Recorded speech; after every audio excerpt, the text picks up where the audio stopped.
Flyboys and Johnson City just moments away from first pitch here at Pioneer Park. Thanks so much for spending your Wednesday evening with us here on the Flyboys Baseball Network. Nick Rodecap with you. This is game number 22 for the Flyboys, 23 for Johnson City. And they will go with the man who has been one of the most dependable starters for the Flyboys this season. It's Kellen Klosterman getting the ball for the Flyboys. He's on the mound for the first time in over a week. Flyboys having some weather to blame for that. Klosterman has been very good for the Flyboys over his last 3 starts. Working 14 innings in that time span, allowing just 3 earned runs and striking out 21 batters. Klosterman had to labor through his last start against the very potent Kingsport Axemen offense. Kingsport got him for 8 hits, 5 runs, but only one of those runs was earned. He walked 3 and struck out 4. That was back on June 24th, just over a week ago. Klosterman getting the ball tonight against a Johnson City offense that is also very formidable.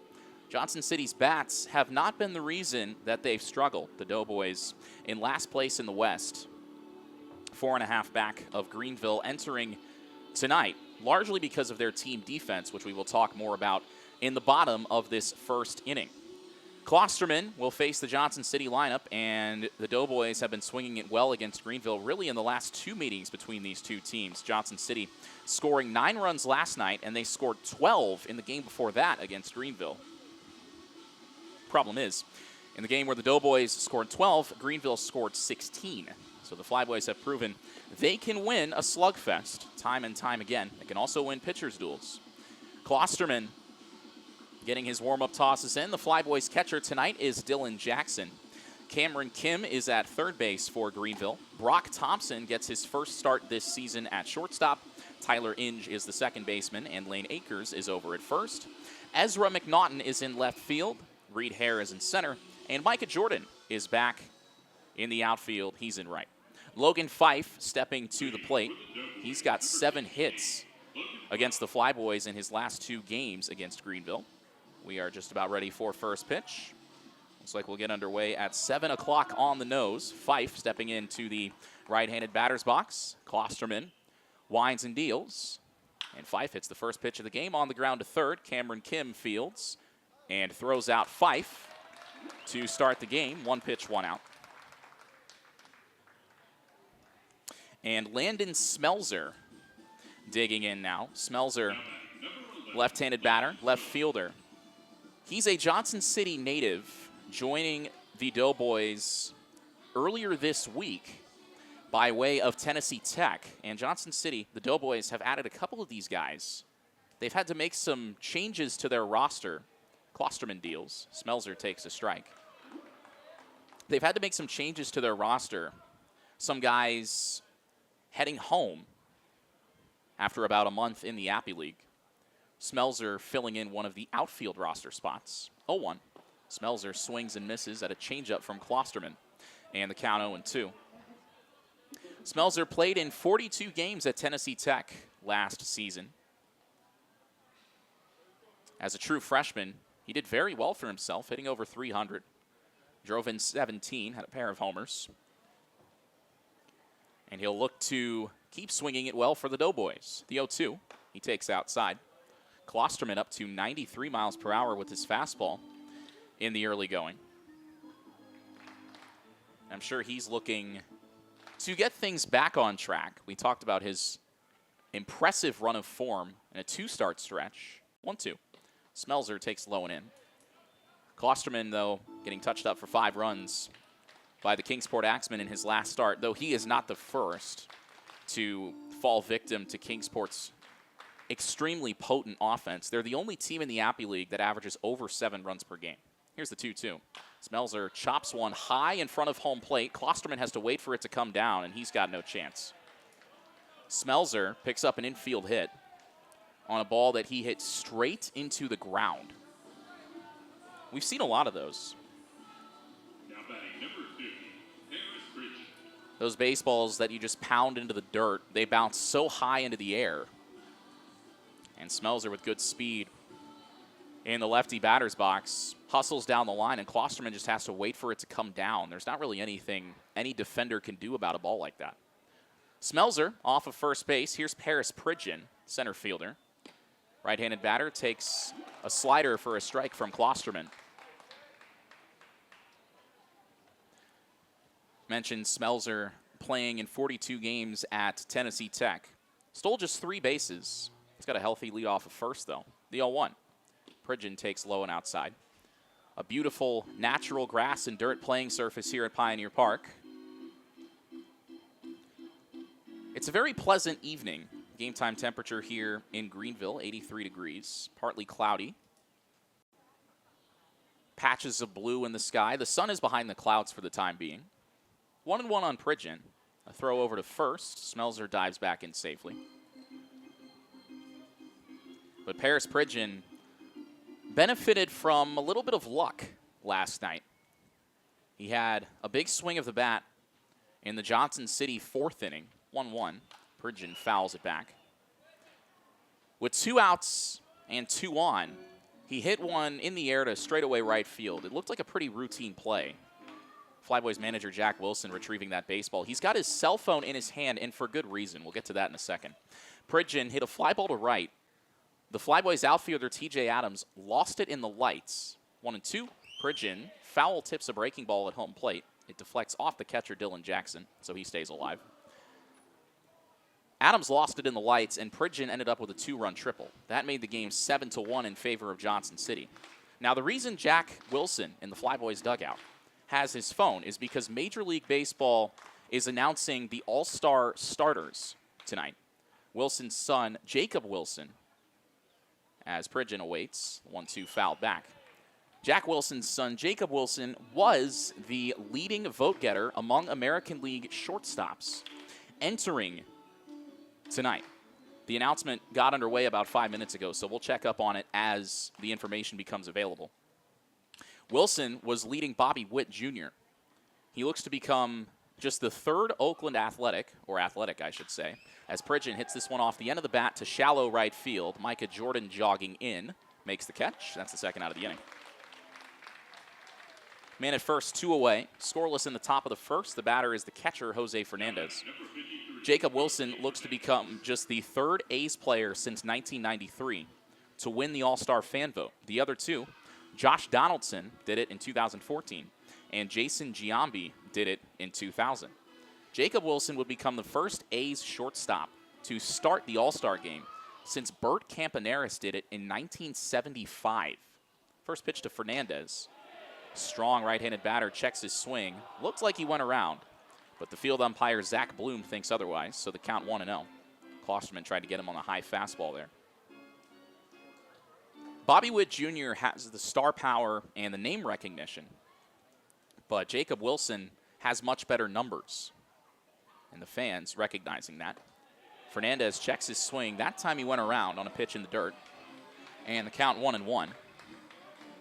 Fernandez, one of those guys, you think of Kyle Schwarber, low batting average, high slugging, high on base.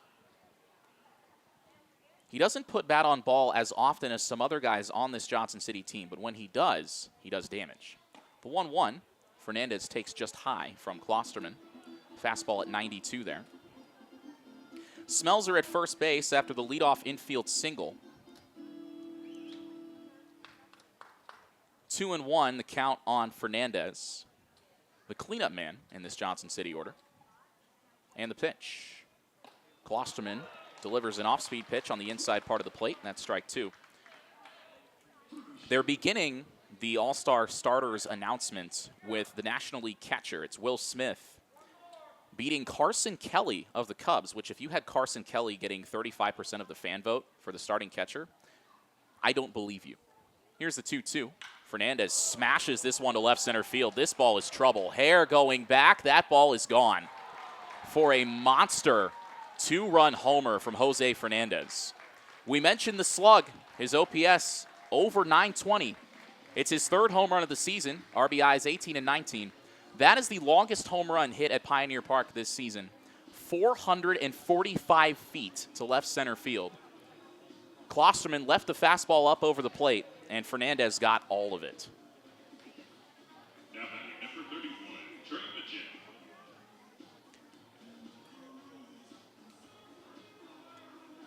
That is one of the best swings of the bat I have seen by any Appy League hitter this season.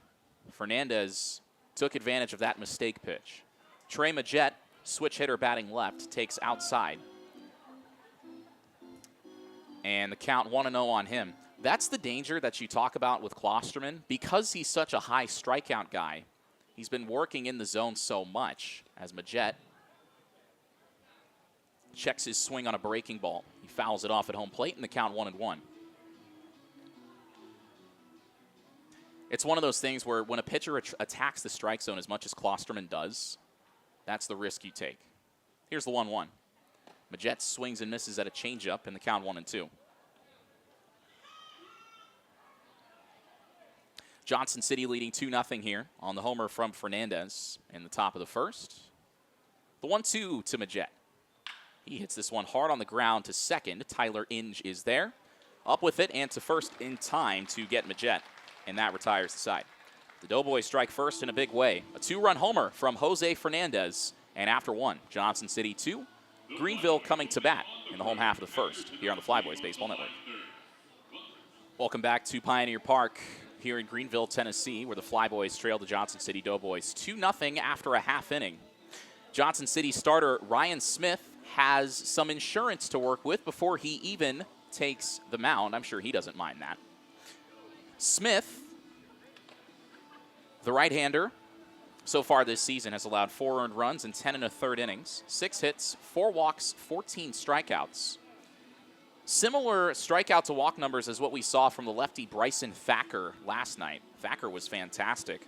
Working into the 5th inning, allowing 2 runs on 5 hits.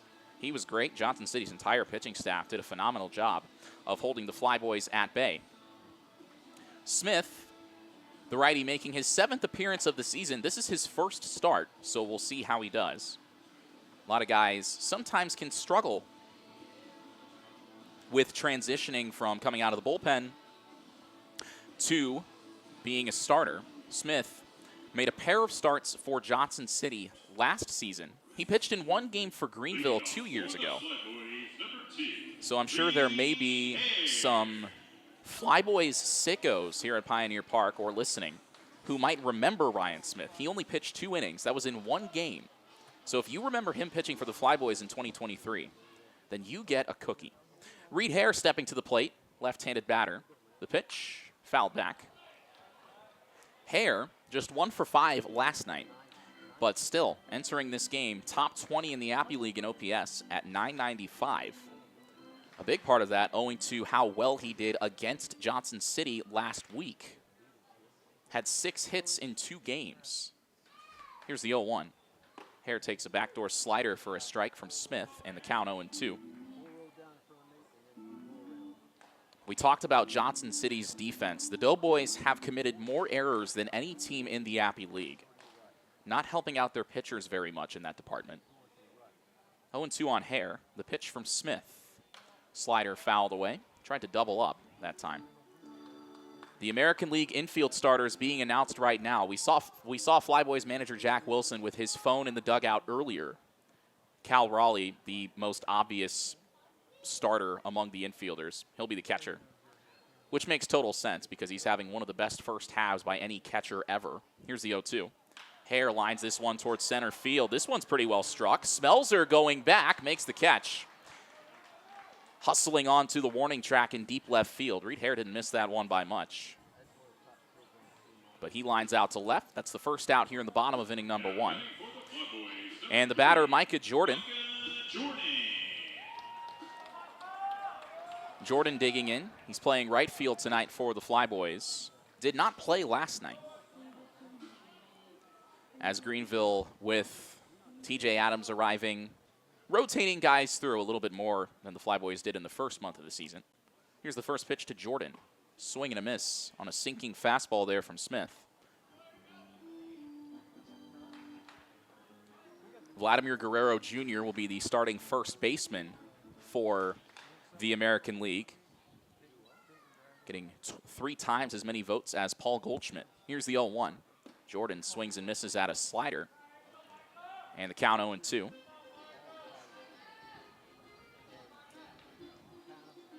And I know Jack Wilson in the Flyboys dugout anxiously awaiting the announcement of the starting shortstop in the American League. Here's the 0-2. Jordan pops this one foul out of play to the right side.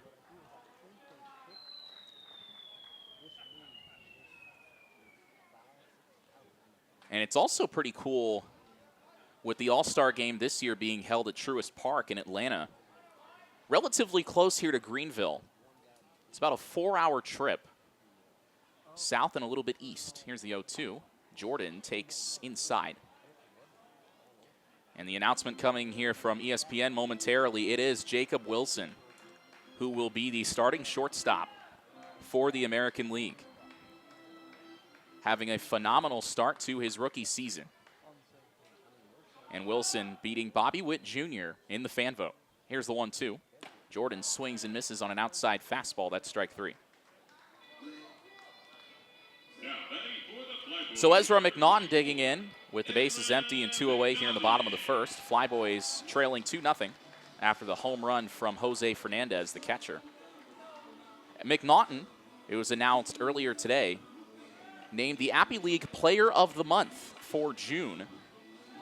Hit 7 homers, stole 11 bases. His batting average nearly 400.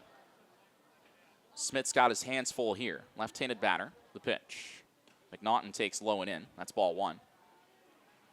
We talked about last night, Ezra McNaughton's family was in attendance in Johnson City. They've made the trip here to Greenville.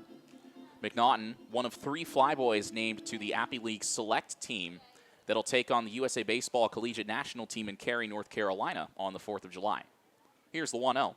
McNaughton lines this one to center field. Pridgeon going back, still going back, and he makes a nice running catch on the warning track. And that ends the first inning. A couple of loud outs, but it's a 1-2-3 bottom of the first, worked by Ryan Smith. And after 1, Johnson City leads Greenville 2-0 on the Flyboys Baseball Network. Kellen Klosterman back to the mound as we begin the top of inning number 2. He'll face Camden Kaufman, Jackson Jones, and Brandon Chang, 6, 7, 8 in the Johnson City order. Klosterman winds and deals. Kaufman takes low and outside. Flyboys trailing 2-0 here in the top of the second. Jose Fernandez 2-run homer, the difference so far. Klosterman working quickly. Here's the 1-0 pitch. Kaufman takes a slider low and outside. The Flyboys, I'm sure, are very happy that we finally got some sun in the forecast for consecutive days. Fingers crossed, and I don't believe the announcer jinx is a real thing. As the 2-0 to Kaufman. Fastball at the bottom of the zone for a strike. The announcer jinx, I don't believe that it's a real thing, so I can say it. No rain in the forecast between now and Sunday. Hopefully it stays that way. Maybe the rain even doesn't show up on Sunday. A fastball for a strike, and the count 2-2 on Camden Kaufman, the right-handed batting third baseman. We had a half an hour delay last night in Johnson City. But ultimately, we were able to play that game without further interruption. 2-2. Kaufman gets jammed, fights it off to shallow right center. Inge going out, backpedaling and making the catch. Micah Jordan was charging in, but Tyler Inge is the one to retire Camden Kaufman. 1 away, top of the second, and the batter Jackson Jones. Jackson, one of 2 Joneses on this roster. The other, Ryan Jones, not in the starting lineup here tonight for the Doughboys. Jones redshirted his first season at the University of Tennessee. Right on right as Klosterman deals. Jones gets hit by a fastball just above the belt. And Klosterman will have to contend with a 1-out base runner. Now batting number 41, Brandon Chang. So Brandon Chang digging in now, the designated hitter. He was the catcher for Johnson City in last night's game. Went 2 for 4, scored a run. The Doughboys winning 9-6 last night. And these teams squaring off for the 4th time in a week. It's tough to beat any team 3 straight times. I think that's kind of what happened to the Flyboys last night. Klosterman throws over to first. Jones is in there standing. But that's one of those things where you say, okay, that's fine. We'll get them tomorrow if you're the Flyboys. They tried for another late rally. First pitch to Chang. A slider swung on and missed. Chang, I think, fouled that one off at home plate. Landed right at the feet of Dylan Jackson. But the Flyboys tried for another late comeback. They had the tying run at the plate with 2 outs in the 8th inning. But Johnson City went to shut down lefty Cade Folk, who retired Ezra McNaughton, and then shut down the Flyboys in the 9th as well. Didn't give up a hit in an inning and a third. He struck out 3 to seal it for the Doughboys. 0-1. Chang laid on a fastball, and the count now 0-2.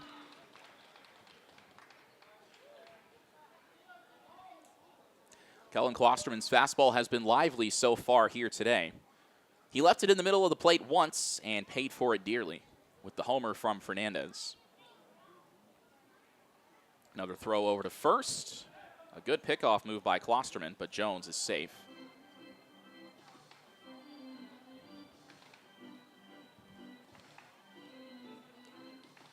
Johnson City, like the Flyboys, very successful at stealing bases. They don't run as much as Greenville does. The 0-2. Chang swings and misses at a breaker in the dirt. That's strike 3. Klosterman's first strikeout of the game. 2 away, top of the 2nd. Johnson City leading 2-0. And the batter, Willie Hurt. Hurt, a left-handed batter digging in at the bottom of this Johnson City order. Did not play last night, but he gets the start at shortstop here this evening.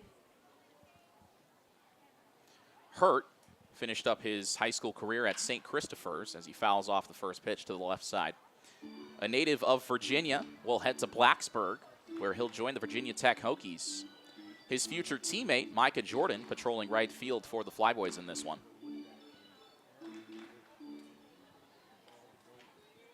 The sun now peeking through, showing itself in the middle part of the field from second base out to the center field wall. Here's the 0-1. Hurt takes high. Klosterman missing with the heater there. Hurt started to go around but held up. Home plate umpire tonight, Marcus DeCiso. Zach Bloom is the field umpire. I think this is the first time this season the umpires have worn the powder blue tops. I feel like usually they wear black. Here's the 1-1. Hurt takes in the dirt. Klosterman missing with the changeup there. I always thought if I was an umpire, especially in this part of the country, as hot as it gets down here, as humid as it can be, I would always wear blue.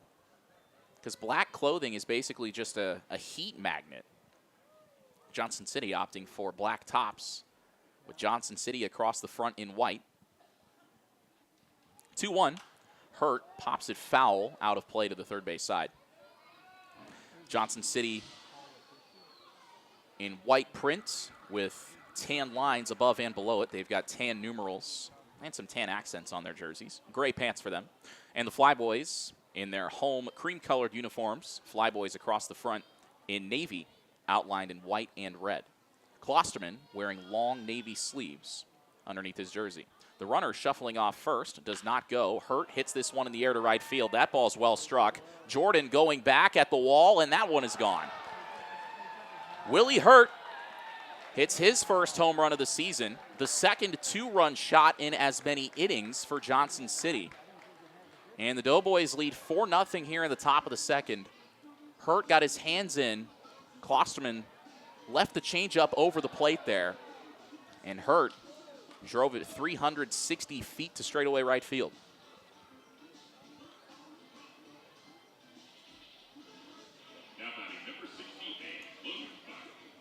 The Doughboys, not really a team, we talked about this last night, not really a team that hits for power all that well as Logan Fife steps in for the second time. First pitch fastball from Klosterman swung on and missed. The Doughboys entering tonight had hit just 7 home runs in 22 games. That's tied for the 3rd fewest in the Appy League. Here's the 0-1. Fife chops a breaking ball high and past the third baseman Cameron Kim into left field. That's the second high chopper that has resulted in a Johnson City base hit.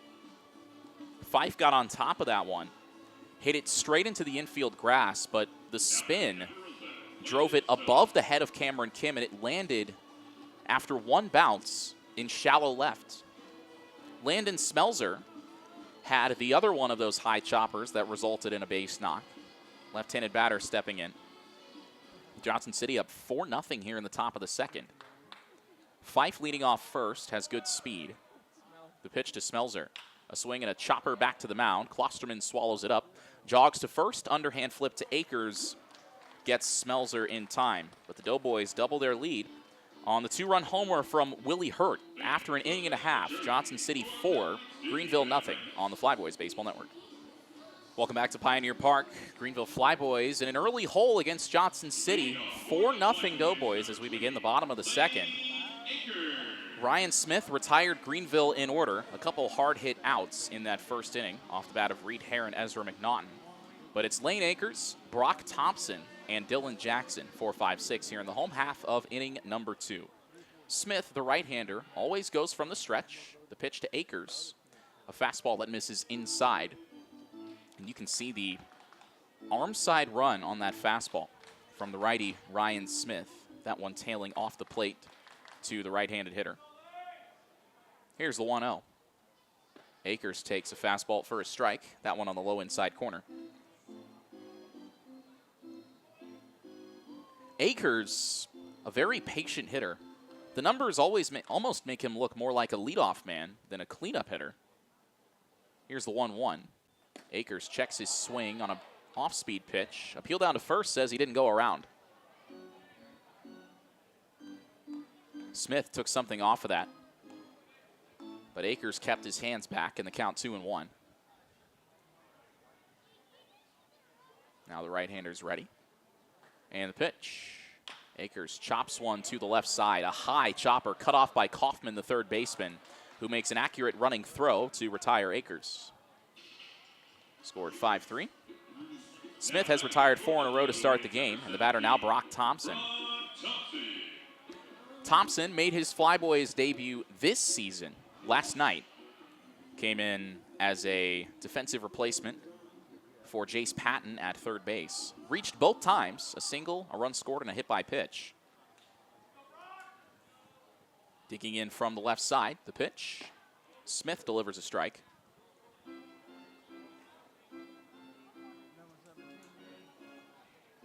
Thompson out of Oklahoma State. There are a few Oklahoma State guys on this Flyboys roster. Jake Kennedy, a starting pitcher. 0-1 to Thompson, fouled off to the left side. Kennedy, Brady Francisco, committed to Oklahoma State as well.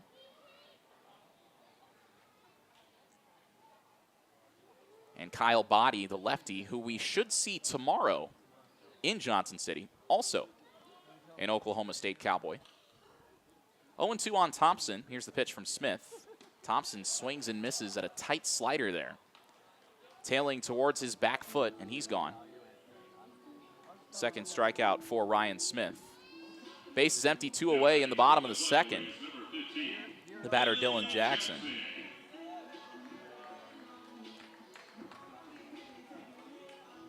Don't know if it was a slider, maybe a cut fastball. The velocity in the mid-80s tells me it was probably a cutter from Ryan Smith there. It's got good late bite to it. Dylan Jackson digging in now. Here's the pitch. Jackson takes high. Smith taking a little more off of that, but the count 1-0. Jose Fernandez is the catcher for Johnson City tonight. Camden Kaufman is at third base. Willie Hurt is the shortstop. Logan Fife is at second, and Jackson Jones is at first. Here's the 1-0. Jackson takes a strike. That was a slider from Smith, right at 80 miles per hour. Landon Smelzer is in left field. Paris Pridgeon back in center, and Trey Majette is in right. Smith has retired now 5 in a row. Here's the 1-1. Jackson swings and misses. There's that cutter again. And the count 1-2. I'll tell you, between Bryson Thacker last night, Ethan Breslin coming out of the bullpen, Cade Folk shutting the door, he earned the save, and now Ryan Smith, the Johnson City starter here tonight, the Doughboys pitching staff they've got some solid arms, at least when they pitch against Greenville. Johnson City also much better on the road than they've been at home. Here's the 1-2. Jackson hits this one right back up the middle, threw into center field for a 2-out single. Flyboys' first base runner of the game. He stayed on that cutter as it darted towards the outer part of the plate, hit it on the ground right back where it came from, and now the batter, Tyler Inge. He's the Flyboys' second baseman here tonight. We usually see him much higher in the batting order, but tonight he's down in the number 7 spot. Flyboys mixing things up a little bit here in the last few games. Reed Hare moving to the leadoff spot has paid big dividends. Micah Jordan, he's floated into the cleanup spot time and time again. Here's the pitch to Inge. Fouled off to the right side. Also seen Cameron Kim up there, but he's on deck in the number 8 spot here tonight. Greenville, it's big that they've gotten Brock Thompson, because now the Flyboys' first 6 hitters in the order are alternating lefty and righty. Greenville wasn't really able to do that before. 0-1 to Inge, a strike on the inside part of the plate. Fastball right there at the top of the zone as well. Count quickly 0-2 on Tyler Inge. Seems like he finds himself in a lot of 2-strike counts. Jackson leading off first has not stolen a base this year. And he takes off. The 0-2, a slider taken outside. No throw from Fernandez. Maybe the announcer jinx is real. Dylan Jackson is the only qualified Flyboys hitter who entered tonight without a stolen base. He just swiped his first bag of the season. The other man being Brock Thompson, but he's playing in his second game, so he gets a pass. Man in scoring position now for Inge. The count 1-2, and the pitch. Inge takes strike 3. Punched out on a fastball right at the bottom of the zone. No argument from him as he walks back to the dugout. 3 strikeouts through 2 innings for Ryan Smith. Flyboys strand a man at second. As we go to the third, Johnson City up 4-0 on the Flyboys Baseball Network. Back here at Pioneer Park as we get set for the top of the third inning. All Johnson City so far. The Doughboys leading Greenville 4-0. Kellen Klosterman will face 3-4-5 in the Johnson City order for the second time. Paris Pridgeon digging in. Right-handed batter watches strike 1. Pridgeon will be followed by Jose Fernandez and Trey Majette. Fernandez hit the towering 2-run homer to left center back in the first. 0-1 misses outside. Klosterman tried the changeup there. Flyboys right-hander up to now 40 pitches as he begins his third inning of work. Here's the 1-1. Pridgeon fouls it back. Flyboys back at Pioneer Park for 4 of their next 5 games, including tonight. We'll be back in Johnson City tomorrow at TVA Credit Union Ballpark. Here's the 1-2 to Pridgeon. Swing and a miss. Blew the fastball by him at the top of the zone. Pridgeon's gone on strikes. Second K for Klosterman. And now the batter, Jose Fernandez. And then the Flyboys will host Bluefield on 4th of July weekend. Expecting a very large crowd here on Friday. There's a fireworks show after the game. Fernandez digs in and pops it up. Shallow center field. Reed Hare coming in. Tyler Inge, the second baseman, going out. Calls him off and makes the catch. Second out of the frame. 2 quick outs recorded by Klosterman. And the batter now, Trey Majette, switch hitter batting left. Expecting somewhere in the neighborhood of, from what I've been told, 4,500 to 5,000 people here at Pioneer Park. Which, I mean, that would be the highest attended game that the Flyboys have played in so far this season. Johnson City drew a couple crowds nearing 4,000 last week when the Flyboys visited, as Majette takes outside. Changeup missing from Klosterman. Bluefield and Greenville played a pair of 1-run games against each other in early June. That was the Flyboys' first road trip of the year. 1-0. Majette takes inside. Kellen Klosterman pitched against Bluefield. I'm sure the Ridge Runners are glad that they won't have to face him again. Klosterman 5 strong innings. 2-0 to Majette, misses inside, ball 3. And the highlight of that game being that Klosterman struck out the side 3 times in 5 innings as he held Bluefield to just 1 hit. Took a perfect game into the 5th. Majette takes low and outside. That's ball 4. First walk issued by Kellen Klosterman comes with 2 away here in the 3rd. And now the batter, Camden Kaufman, right-handed batting third baseman. But Bluefield, a very good pitching staff. The Ridge Runners now just a game back of first place in the Appy League East. They got off to kind of a slow start, but seem to be rounding into form. They're tied for second in the East with Pulaski. First pitch to Kaufman. Misses just high from Klosterman. Kaufman, a good eye there. That pitch was above the zone. Not by much. So 1-0 on him. Majette off of first. A throw over there, and he dives back in safely. But both divisions now tightening up a little bit. The early favorite for me in the East was Burlington, but the Sock Puppets now 13-10. They've had to labor through things a little bit as of late. Here's the 1-0. Kaufman fouls it off. He checked his swing. That was a pitch that ran inside towards his hands, and he didn't want to swing at that one. He kind of leaned back. You could see his face thinking, man, I shouldn't have swung at that. I shouldn't have started my hands. Klosterman steals a strike there on that fastball, running in on him. The count 1-1 now. Majette takes off. The pitch fouled back. We talked about how Johnson City likes to run. The Doughboys entering tonight, 34 for 37 swiping bags, which in terms of success rate is among the best in the league. Not by raw volume. That's 8th out of 10 teams, but they've only been caught 3 times, which is the fewest.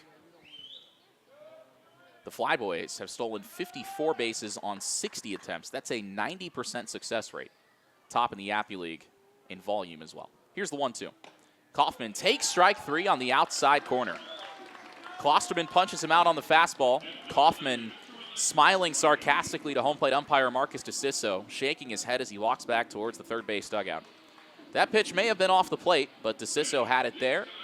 And on to the bottom of the 3rd we go. Klosterman works around the 2-out walk, but Johnson City still leads 4-0 on the Flyboys Baseball Network. Welcome back to Pioneer Park as we begin the bottom of the 3rd inning. Greenville trailing Johnson City 4-0 after a pair of 2-run homers, one from Jose Fernandez and one from Willie Hurt. 8-9-1 in the Greenville order due up. First pitch to Cameron Kim, a changeup that misses low. Ryan Smith, the right-hander, back on the mound. He's been good so far. Worked around a 2-out single in the 2nd inning after he retired 5 in a row to begin the game. First pitch missed low. The second one to Kim is popped up to shallow right. Drifting into foul territory is the first baseman, Jackson Jones, and he makes the catch just in foul ground along the first base side, and Kim is gone. Now, batting for the Flyboys, number 25, Jace Patton stepping in now. Patton was replaced by Brock Thompson in the middle of last night's game. He was 1 for 2, though, was Patton. He reached both times, or 2 of 3 times, I should say. The only time he did not was on a line out. Right on right, Patton, an upright stance. Takes a slider that misses outside. We were talking about how the Flyboys will be home for 4 of 5. They'll then hit the road for a week. There's a catch, though. You go to Elizabethton, that's not an overnight trip. Here's the 1-0. Patton chops it foul past third base. Elizabethton for a pair beginning 6 days from now. And then the Flyboys hit the road visiting the Danville Otterbots. That'll be an on-location rematch of last year's Appy League championship game, which Danville won decisively. Here's the 1-1. Patton swings and misses. Fastball, outer part of the plate. And the count 1-2. Danville for a pair, and then about an hour south, the Flyboys will visit the Burlington Sock Puppets for the first time this year. That's next weekend. Here's the 1-2 on Patton. Smith delivers. Patton takes a breaker low and away.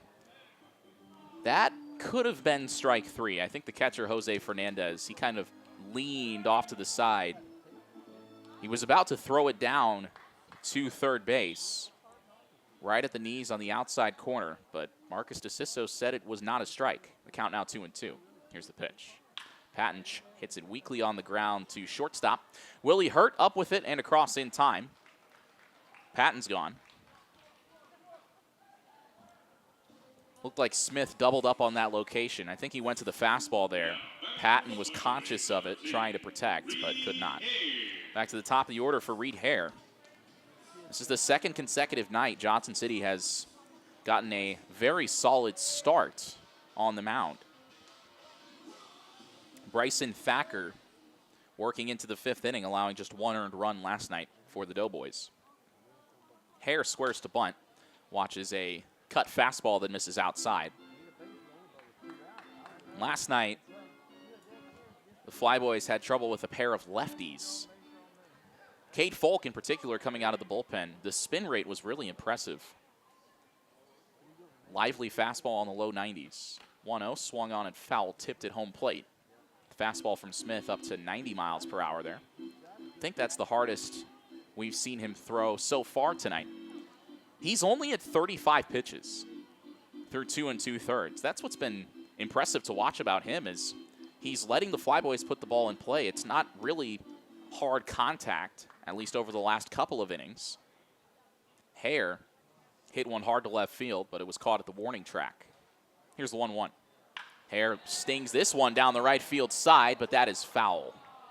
He hooked it by about 5 feet. Would have been a double.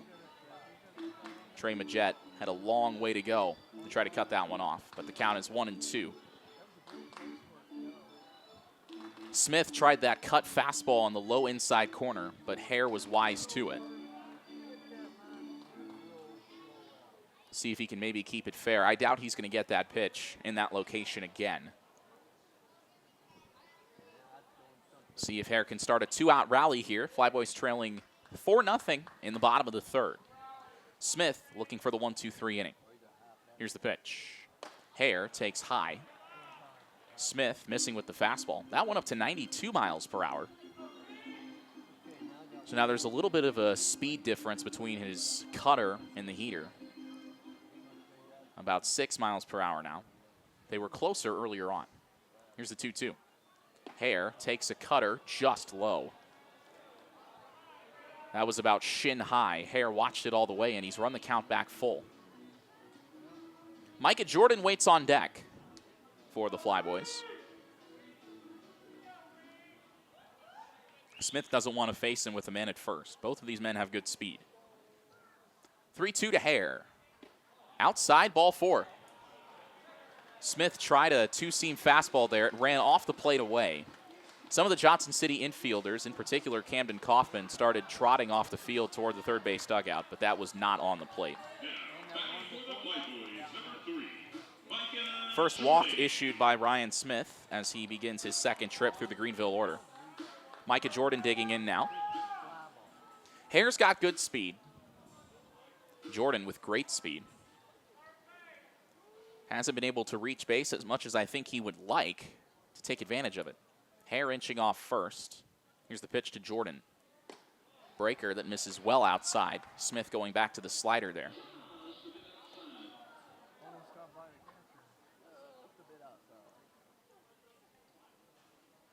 Micah Jordan still atop the Appy League with 15 stolen bases on as many attempts. Colin Larson of Kingsport is catching him, though. He's 13 for 14. Throw over to first. Hare dives in safely. Reed Hare with a red 3/4 sleeve on his throwing arm, red wrist tape on his right hand, and a black sliding mitt. Jordan, a right-handed batter. Hare takes off. The pitch, a strike. Throw down from Fernandez is way offline. It gets into center field. Although Paris Pridgeon, he was backing it up. Now it gets away from him, and Hare has third base standing up. Hare got to his feet quickly after that throw skipped into center field. Pridgeon was backing up the play, hustling in, but he did not field the ball cleanly. It kicked off his glove and to his right. He had to turn his back to go retrieve it, and that allowed Hare to get to third base. So a defensive miscue there by Johnson City after Hare swipes second. 1-1 the count. Man now at third for Jordan. Smith is ready, and the pitch. Jordan hits this one in the air to right field. Majette, camping under it just shy of the warning track, makes the catch, ranging toward the foul line, and that's the inning. Flyboys get a man to third, but can't bring him home. After 3, Johnson City 4, Greenville 0 on the Flyboys Baseball Network.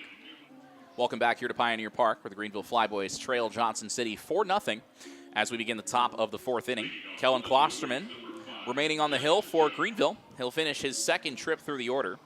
It'll be Jackson Jones, followed by Brandon Chang and Willie Hurt, 7, 8, 9 in the Doughboys order. Klosterman worked a scoreless third after giving up 2-run homers in each of the first 2 innings. We'll see if he can remain settled down and keep the Flyboys within striking distance. Jones, the right-handed batter, digging in. First pitch, misses low and away from Klosterman. Jackson Jones has a Carson Kelly-esque batting stance. He keeps his hands below shoulder height. Here's the 1-0. Jones takes a fastball for a strike. A slightly open stance. He waggles the bat, not as deliberately as Carson Kelly does. A little bit of a slower rhythm for him. Here's the 1-1. Jones swings and misses. Tardy on a middle away fastball there. And the count 1-2. But the load for him is very pronounced. He starts with the hands low and brings them much higher when he strides forward. 1-2. Takes a fastball just high. That did not miss by much at all from Klosterman. In what some people like to call the shadow zone.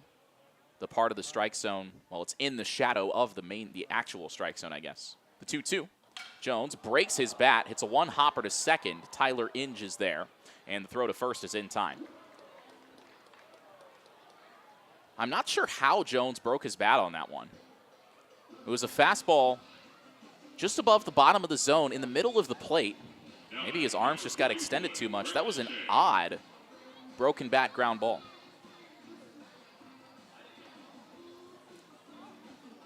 That bat will now be used to fuel the fire that makes Steve's Lava Chicken. I cannot believe I just said those words. Here's Brandon Chang now, the Ivy Leaguer. First pitch from Klosterman, and the man out of Brown takes a strike. Breaking ball at the knees there. There are some kids from the Greenville Flyboys Little League team playing on the grassy hill down the left field foul line. 0-1 to Chang. Slider misses low and away. Dylan Jackson points his mitt at Kellen Klosterman and says, hey, keep throwing that. The problem is some of those kids are, I think, trying to slide down the hill, and there's not exactly a very welcoming barrier at the bottom. 1-1. Chang pops it up behind home plate. Jackson and Akers, the first baseman, giving it a look. They converge by the dugout, and Akers makes a belt-high basket catch. Akers and Dylan Jackson, the Flyboys catcher, were on a collision course there. I think the PA announcer thought that was the third out of the inning. It's not. 2 away for Willie Hurt. Akers was charging in there. He got to the warning track. Dylan Jackson alertly pulled up and let Akers take charge. Both of those men are very experienced behind the plate as Willie Hurt lines the first pitch back up the middle into center field. And he's got a 2-out single. Willie Hurt, the number 9 hitter, now 2 for 2 after his home run in the second inning. The 2-out knock brings Logan Fife to the plate. He's 1 for 2. Klosterman will begin his third trip through the order in 4 innings. No activity in the Flyboys bullpen.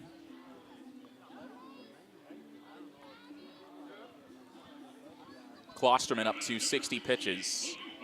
40 strikes for him. But the kids down the left field line, at the bottom of that hill is a solid brick wall. Can't imagine they'll be sliding down there much more. Hurt runs. The pitch swung on and missed. Throw down from Jackson to second base. In on a hop is late. Willie Hurt had a good jump there. So Johnson City now has a man in scoring position with 2 down. The Doughboys leading 4-0 here in the top of the 4th inning. Trying to add some more insurance for their starter, Ryan Smith, who's been phenomenal through the first 3 innings. Klosterman is ready. And the pitch. Gets away from Dylan Jackson. It was in the dirt, deflected off his shin guard down the first base line.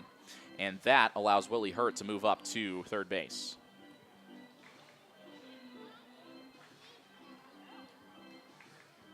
So that'll probably be scored a wild pitch there from Klosterman. Still 2 away in the inning. But now a man at third base as Hurt advances. Jackson couldn't slide over to block that one in time. There wasn't really much he could do. So Klosterman charged with the wild pitch. Now an RBI opportunity for Fife. Klosterman from the windup. The 1-1 misses up and in. That off-speed pitch ending up under the hands of the right-handed hitter. But Fife has been a thorn in the side of Greenville over the last 3 games that these teams have played against each other. Here's the 2-1. Fife swings through the slider.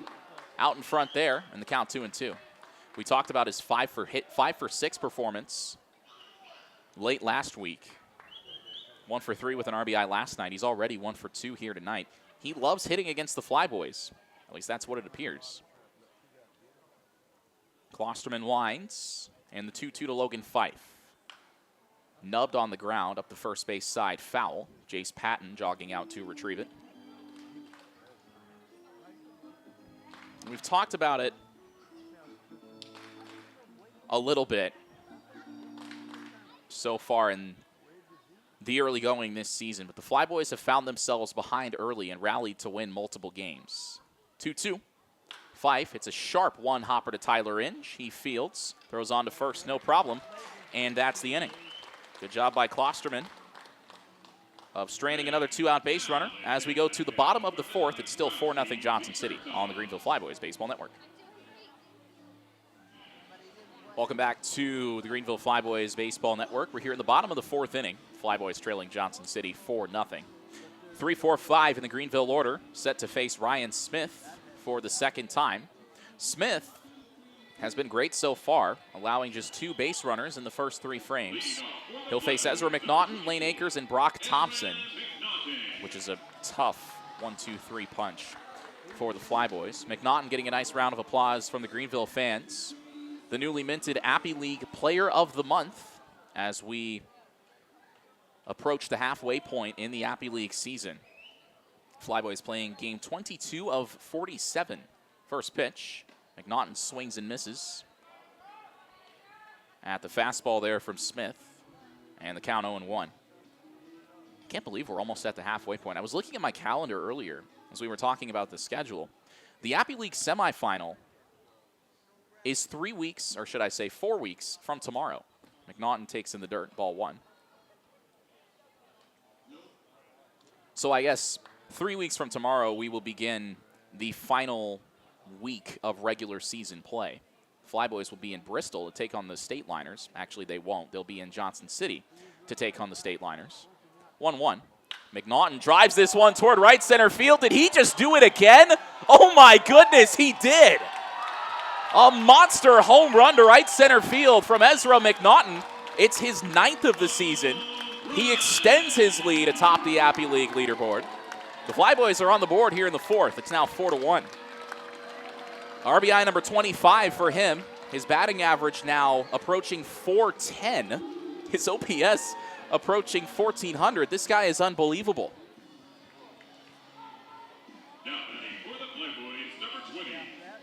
McNaughton got a fastball at the bottom of the zone and muscled it out of here to right center field. That one 433 feet, which is only the 2nd longest home run tonight.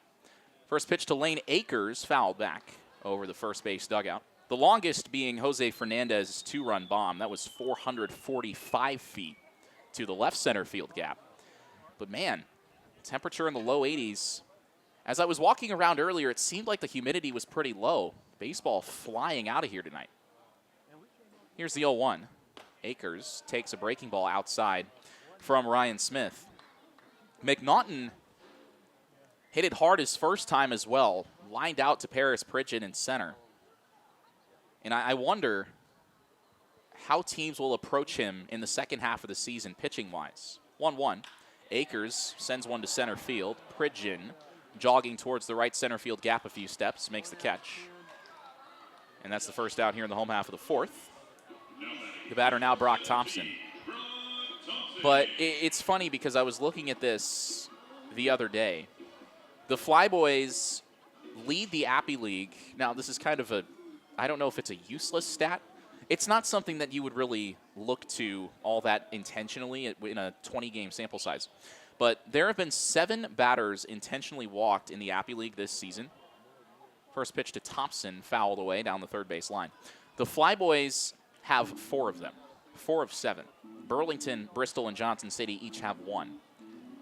Ezra McNaughton has been intentionally walked 3 times, which is as much as every other Appy League team combined. Now, obviously, he's not going to get the Barry Bonds treatment, I wouldn't think. Here's the 0-1 to Thompson. A changeup at the bottom of the zone for a strike. That pitch was there. Jose Fernandez dropped it, but that was in the zone. But McNaughton being intentionally walked 3 times this season, as many as every other team combined. Obviously, that's not going to happen every time. 0-2 to Thompson, a sharp ground ball past the second baseman Fife into right center field. Thompson with a big turnaround first, stops there. Paris Pridgeon was jogging over to grab that one. Thompson thought about testing him, but decided against it. Thompson has his second hit in as many games for the Flyboys this year, and now the batter, Dylan Jackson. I think depending on the situation and who's hitting behind him, you might see Ezra McNaughton get walked with the bases loaded. I think if it's a situation where a team is, say, ahead by 3 in the late innings, you know McNaughton is going to try to beat you. Now, he doesn't try to pull the ball out of the park, but you know the power is there. Runner starts and stops, and Jackson gets hit on the helmet. Fastball got him. He was able to turn around in time. That, of course, will bring the athletic trainer, Chris Lenker, out of the first base dugout. Jackson is on his feet walking to first base. He's taking his batting gloves off. Lenker will talk to him and make sure he's not exhibiting any signs of a concussion. That was an 89-mile-per-hour fastball. Jackson got hit on the helmet. And Lenker very quickly back to the dugout. Jackson now putting his protective equipment on at first base. Looks like he's okay. That's the good thing. And a mound meeting between Jose Fernandez, the catcher, and the Johnson City pitching coach. Reed Casey out there as well to talk to Ryan Smith. First and second, 1 away in the inning. The batter will be Tyler Inge. Flyboys trailing 4-1 here in the bottom of the fourth.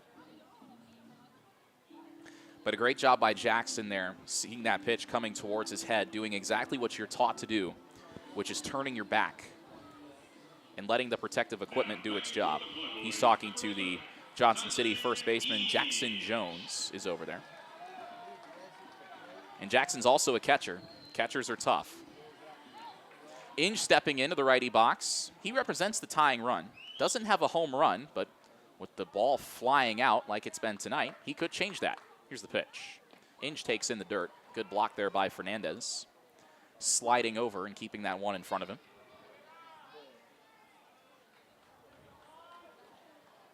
Inge was punched out on a fastball his first time up. Smith got him on one right at the knees. The count 1-0. Runner dancing off second, not going. The pitch in the dirt. Fernandez blocks it with his glove. Thompson, with his secondary lead, was almost halfway to third. Inge, the right-handed batter in the box. I wonder if maybe Thompson will think about a delayed steal here. We saw the Flyboys do that a lot earlier in the season. They haven't done it as much lately. Again, when you have the Appy League's best slugging percentage, you're the only team slugging above 400. The Flyboys, the highest in the room at a 420 slug. You don't really need to manufacture runs as much. Here's the 2-0. Inge takes inside. Fastball tailing off the plate to Inge. Now the count 3-0. Smith is a pitch away from loading the bases for Cameron Kim, who showed his home run power last week in Johnson City with a couple of homers at TVA Credit Union Ballpark. Here's the 3-0. Inge takes a fastball in the low inside corner for a strike. And of course, for Ryan Smith in this spot, working back from 3-1, looking for the double play. He'll probably try to attack around the knees again here on 3-1. Angel will have to be wary. Runner goes for third. The pitch, a strike on the low inside corner. Both runners are safe. No throw from Fernandez. There's that double steal as Thompson swipes third and Jackson moves up right behind him. Jackson had not stolen a base tonight. Now, including that double steal, he swiped 2 bags in as many trips around the bases here this evening. 3-2 on Inge. Runners on second and third, 1 away in the frame. Smith looking to punch out Tyler Inge for the second time. Here's the pitch. Inge takes a breaker inside, and the bases are loaded. Smith on the mound, leaping in frustration there. You could tell he did not want to give Tyler Inge the free pass. I don't think any pitcher ever wants to walk anybody. But when it loads the bases for a guy like Cameron Kim, you can understand it. Cameron Kim entering this game, third among qualified Flyboys hitters with a .500 slugging percentage. Reed Hare second at .545. Ezra McNaughton first at, and again, this is a real number, .844. Bases loaded, 1 away. Here's the pitch. Kim lines one towards the right side. Diving catch by Jones. And he just robbed Cameron Kim of what would have been at least an RBI single. Great defense there by Jackson Jones at first base. Kim caught that low and away fastball sort of off the end of the bat, giving Jones just enough time to sprawl out and make that catch. That ball would have been headed for the right field corner. So Jace Patton stepping in now. Huge spot in this game. Flyboys trailing 4-1. Bases loaded, 2 away. Patton 0 for 1 tonight.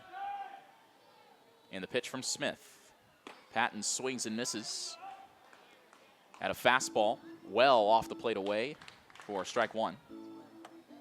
There's that cutter again from Ryan Smith. He's provided a healthy dose of it here so far. 0-1 on Patton. Here it comes. Low and away in the dirt. Fernandez diving, snares it on a backhand. Fernandez, kind of unusual there. You'll sometimes see catchers, usually you'll see them use their bodies to block those pitches, but Fernandez just snared it with the glove.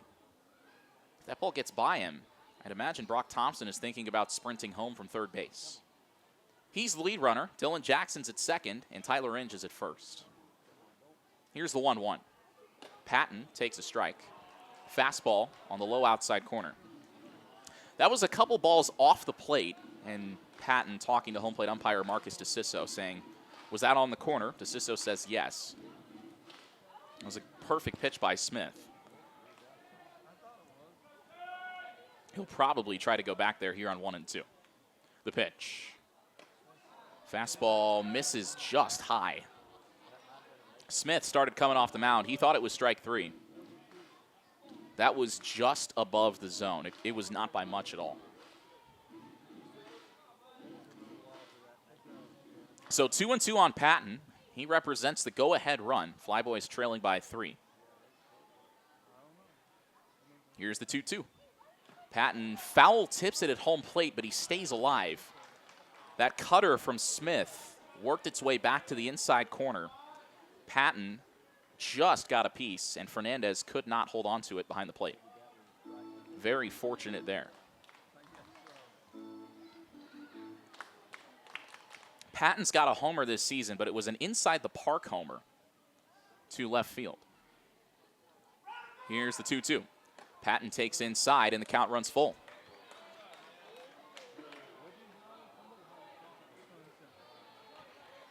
So now a full count with 2 outs. Bases loaded. All 3 men will start on the pitch. A lot of space in the outfield gaps, so if Patton gets one out there, the bases might empty. The runners will go as Smith delivers. Patton hits one on the ground, foul past third. Smith tried that fastball on the inside part of the plate again. This time, Patton was able to get the bat to it, whereas a couple pitches earlier, he foul tipped it. Patton doing a good job extending this plate appearance. Smith needed just over 30 pitches to get through 3 innings. He's now up to 66.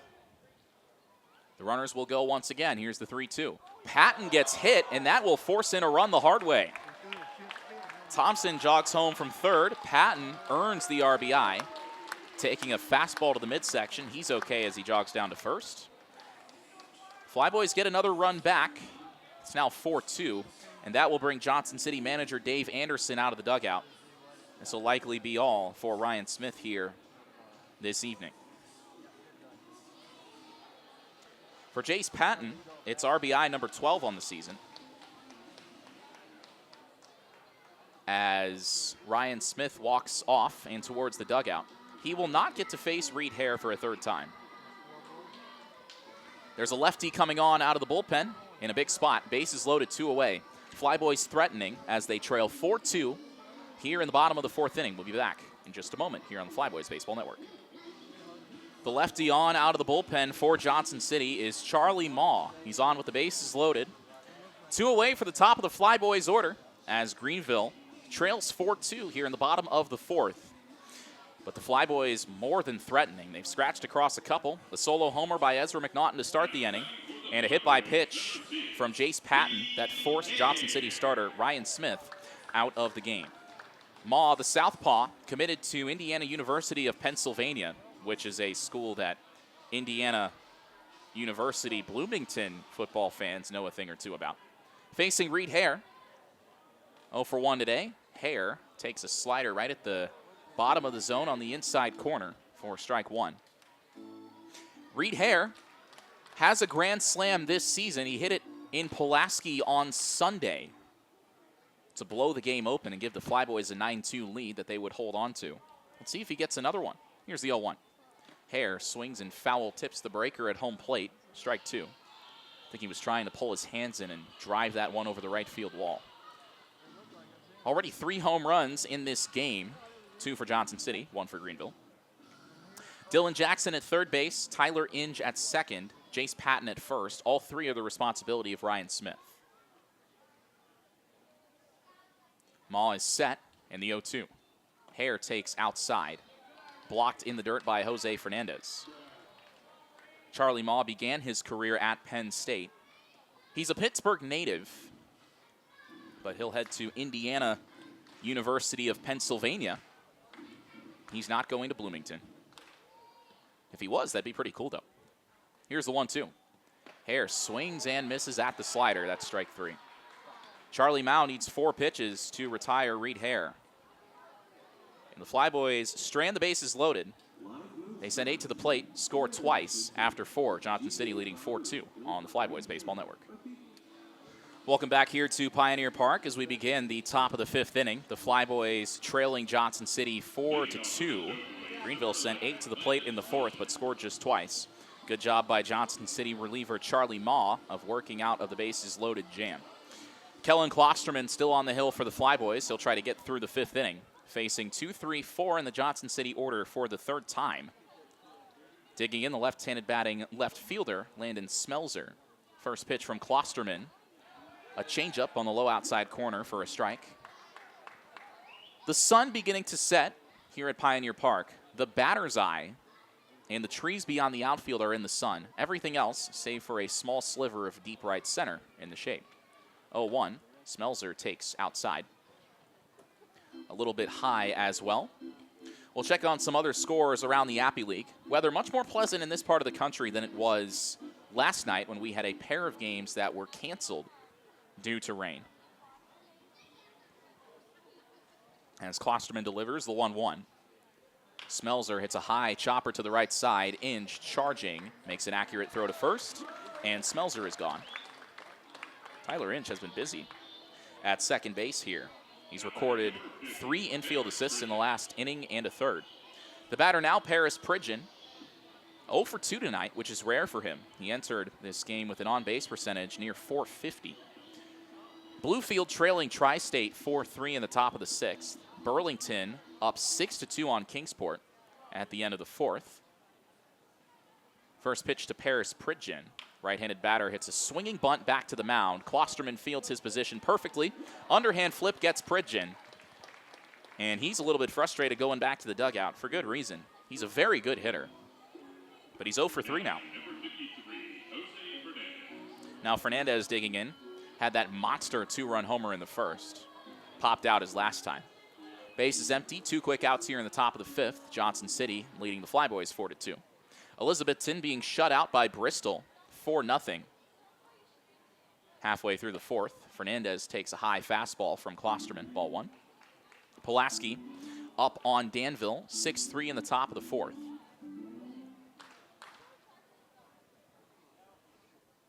The 1-0-2 Fernandez, a fastball right on the low outside corner, but ball 2, says Marcus DeCiso. That was a perfect pitch from Klosterman, but did not get the call. See what he comes back with here on 2-0. Here it comes. Fernandez pops it over the first base dugout, out of play. I was checking Major League scores a little bit ago and could not believe my eyes.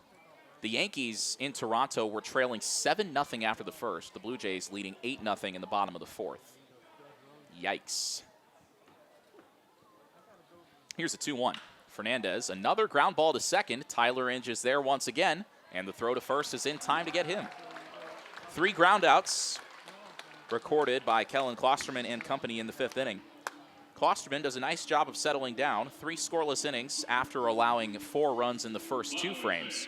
We are halfway home. Johnson City still leading 4-2 on the Flyboys Baseball Network. Back here at Pioneer Park, just past the halfway point, Johnson City leading the Greenville Flyboys 4-2. Nick Rotacap with you here on the Flyboys Baseball Network. Thanks so much for spending your Wednesday with us. Charlie Mao got the final out of the 4th inning, striking out Reed Hare with the bases loaded. He will begin the 5th facing Micah Jordan, Ezra McNaughton, and Lane Akers. 2, 3, 4 in the Greenville order as the Flyboys look to rally from behind in the middle innings, something that they've become accustomed to, especially here at home. Jordan, the right-handed batter, facing the southpaw. First pitch misses outside. We mentioned Charlie Mao out of the university, or excuse me, out of Penn State originally. He's transferring to the Indiana. I'll try again. 0 for 2 so far. 1 for 3 is not a bad day, though. 1-0 to Jordan, misses away. The count 2-0. He's transferring to Indiana University of Pennsylvania. There we go. Speaking is what I'm here to do, so I should probably be better at it than that. But you mentioned IUP made some news about this time last year. 2-0 to Jordan outside for ball 3. None of these pitches particularly close from Charlie Mao. All of them in the other batter's box. In the world of college football, a certain notable coach, also a Pittsburgh native, just like Charlie Mao, spent some time at Indiana University of Pennsylvania as Jordan watches a strike at the bottom of the zone from Charlie Mao. He had squared to bunt, pulled the bat back. Now the count 3-1.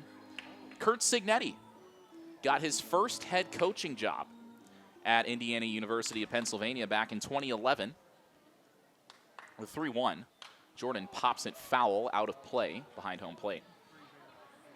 Signetti talked about it at length when he came to IU Bloomington, said, "I bet on myself." He was a high-level assistant coach, coached Phillip Rivers at North Carolina State, not too far from here. 3-2 to Jordan. Swing and a miss, strike 3. He's gone for the second time tonight on strikes, now 0 for 3. Charlie Mao has struck out both of the first 2 men he's faced. Now stepping to the plate, Ezra McNaughton. Base is empty, 1 away in the bottom of the 5th. Flyboys trailing Johnson City 4-2. As Charlie Mao got Micah Jordan there on the slider. McNaughton's hit it hard both times, a line out and a solo homer. First pitch, he gets hit. Mao tried the slider. It popped out of his hand a little too early. McNaughton getting hit around the calf. He doesn't like that. Neither do the fans. So no chance for him to hit his second homer in as many innings. He's at first, one away for Lane Akers.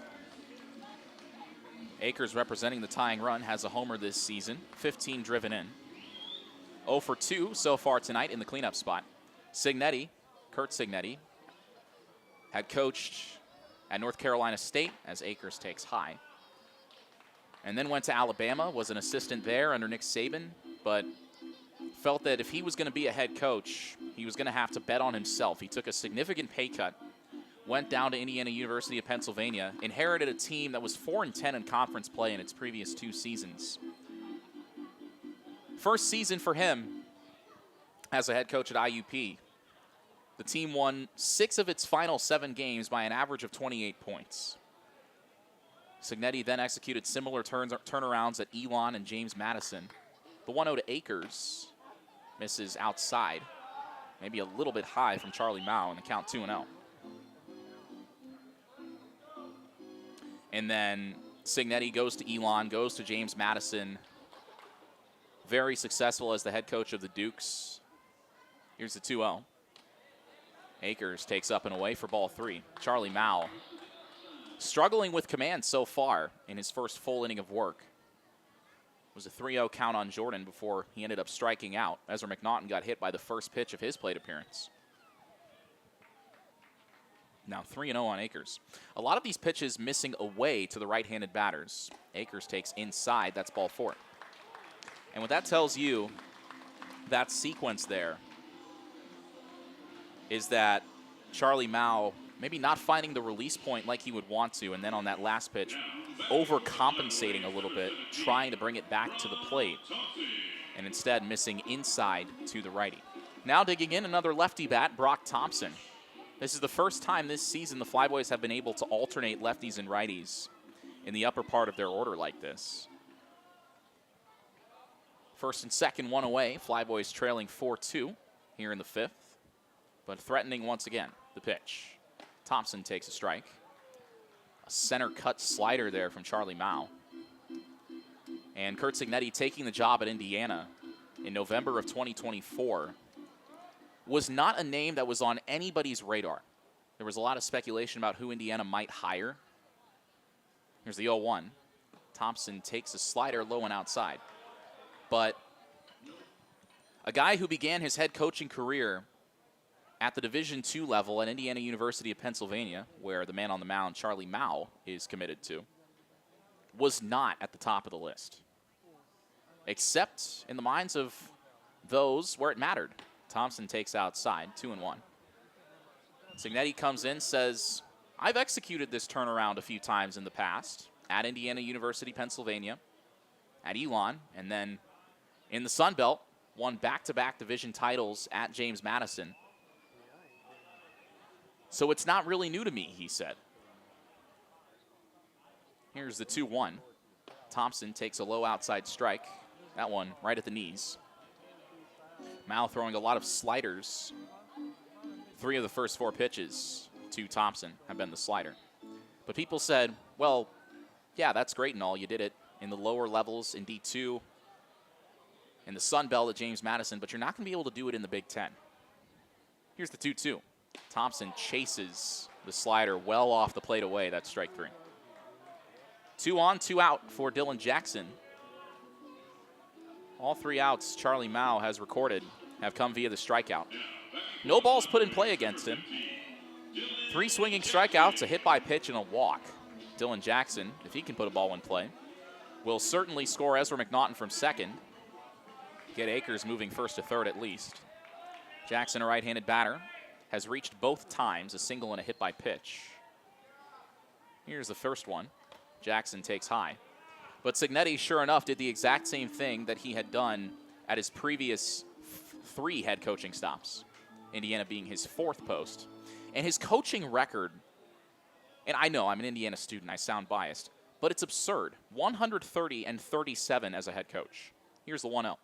Jackson takes a strike. Slider right on the high outside corner there. An unusual spot for that pitch. But it's one of those things where you look at it and you're like, what? And obviously a lot of those wins coming again at lower profile jobs, but the sample size I think is large enough. Here's the 1-1. Jackson takes outside. Fernandez thought about throwing behind the trail runner Akers at first, but he's back in without a play. 2-1 now on Jackson. And for Indiana, this is a football program that was in the dumpster, not just of the Big Ten, but of college football for basically its entire existence, save for a few spotty years. 2-1 to Jackson, misses low and away. That's ball 3. Charlie Mao has thrown 24 pitches, just 10 strikes. Indiana was in the dumpster, a laughingstock. The first team to 700 losses at the FBS level. The losingest program in college football history. Northwestern not far behind. 3-1 on Jackson. Here's the pitch. Jackson pops it up, shallow right center field. Pridgeon jogging over, and he takes charge and will make the catch to end the inning. Flyboys have stranded 5 in the last 2 innings. And as we go to the 6th, Greenville still trails Johnson City 4-2 here on the Flyboys Baseball Network. Kellen Klosterman still on the mound for the Flyboys as we begin the 6th inning of this one. Johnson City leading 4-2 here at Pioneer Park. Nick Rotocap with you on the Flyboys Baseball Network. The Flyboys have not had a single starter this season record more than 15 outs. That is, of course, getting through 5 innings. Freddie Baravitas did it here at Pioneer Park a couple of weekends ago. Klosterman did it against Bluefield back in early June. And Kyle Boddy did it against Elizabethton a couple weeks back. But no Flyboys pitcher has successfully gotten into the 6th inning of a game. Klosterman, as he delivers to Trey Majette, and the switch hitter batting left takes a strike. Doing just that, if he records one more out, this will be the longest outing by a Flyboys starting pitcher this season. Here's the 0-1 to Majette. He takes a changeup just low, and the count 1-1. 5-6-7 due up for Johnson City here in the top of the 6th. Their reliever Charlie Mao flirting with trouble in the 5th inning, but getting out of it, striking out Brock Thompson and getting Dylan Jackson to fly out. Majette lines this towards left field. Ezra McNaughton has to play it on a bounce. And Trey Majette has a leadoff knock as he reaches for the 2nd time tonight. Got an elevated fastball there and drove it the other way. Camden Kaufman digging in now. Klosterman is up to 77 pitches, 51 strikes, which again, that's what he does. He fills up the strike zone. He's had to pay for it a couple times. Johnson City with a pair of 2-run homers in the first 2 innings. The Flyboys got a couple back in the 4th, a solo homer by McNaughton, his league best 9th of the year. And a hit by pitch with the bases loaded. Jace Patton earning an RBI the hard way. Throw over to first, Majette back in standing.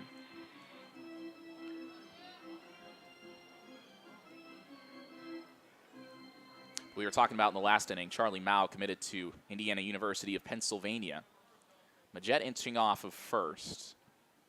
Another throw over there. This time he dives back in before the tag from Lane Akers.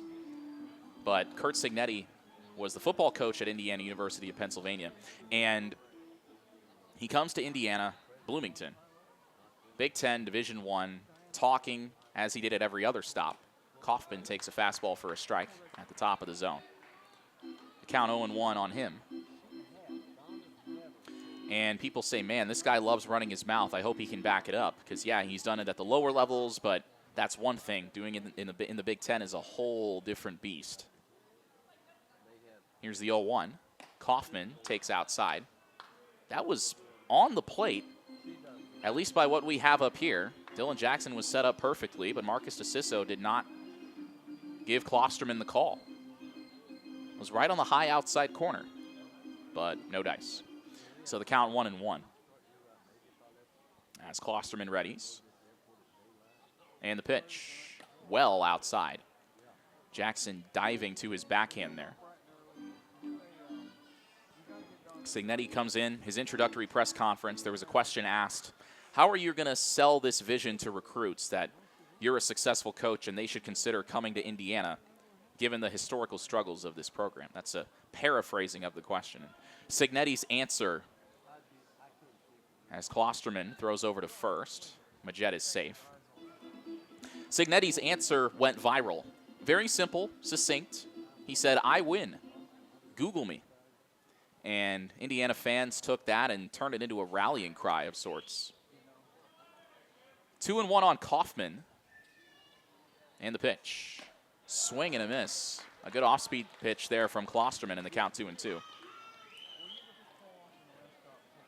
And I think it's really kind of amazing the way that Kurt Cignetti turned around Indiana football. As a student there, I can tell you, nobody cared about football, apart from tailgating before the games and then leaving at halftime because Indiana usually lost. 2-2. Klosterman gets Kaufman to swing and miss in the dirt. That's strike 3. Got him on the off-speed pitch there. Klosterman's 4th strikeout here tonight. 2 of them have been recorded against Camden Kaufman.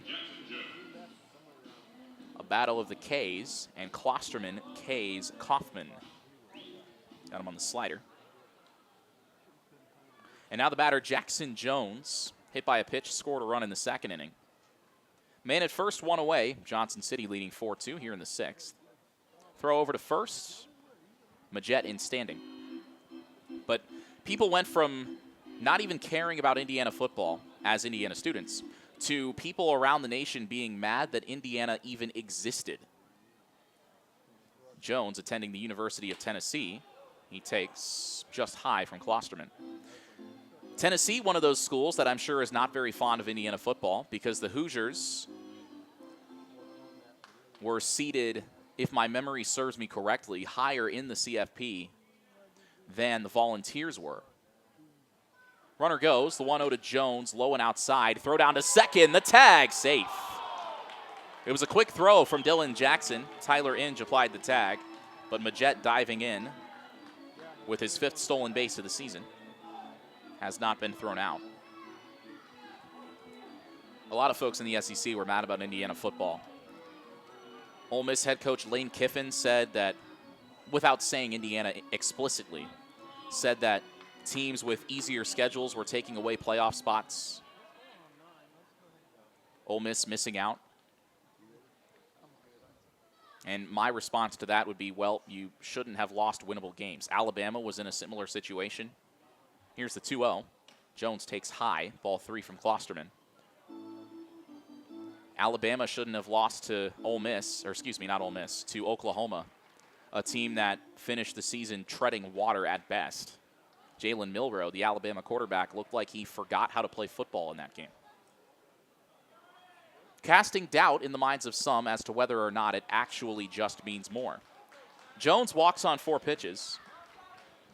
1 away here in the top of the 6th. That brings Dylan Jackson, the Flyboys catcher, out to have a word with Klosterman.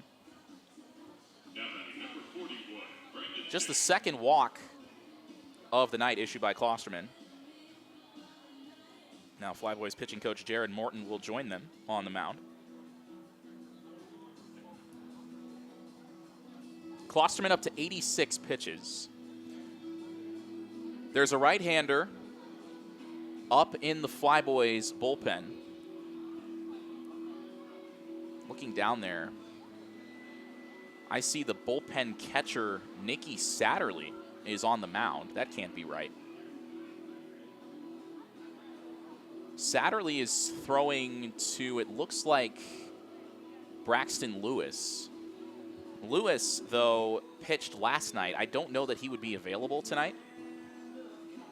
So my guess is Klosterman is going to try to get through this 6th inning. Now Garrett McCowiak is walking down there, but nobody besides the bullpen catcher is up and throwing right now.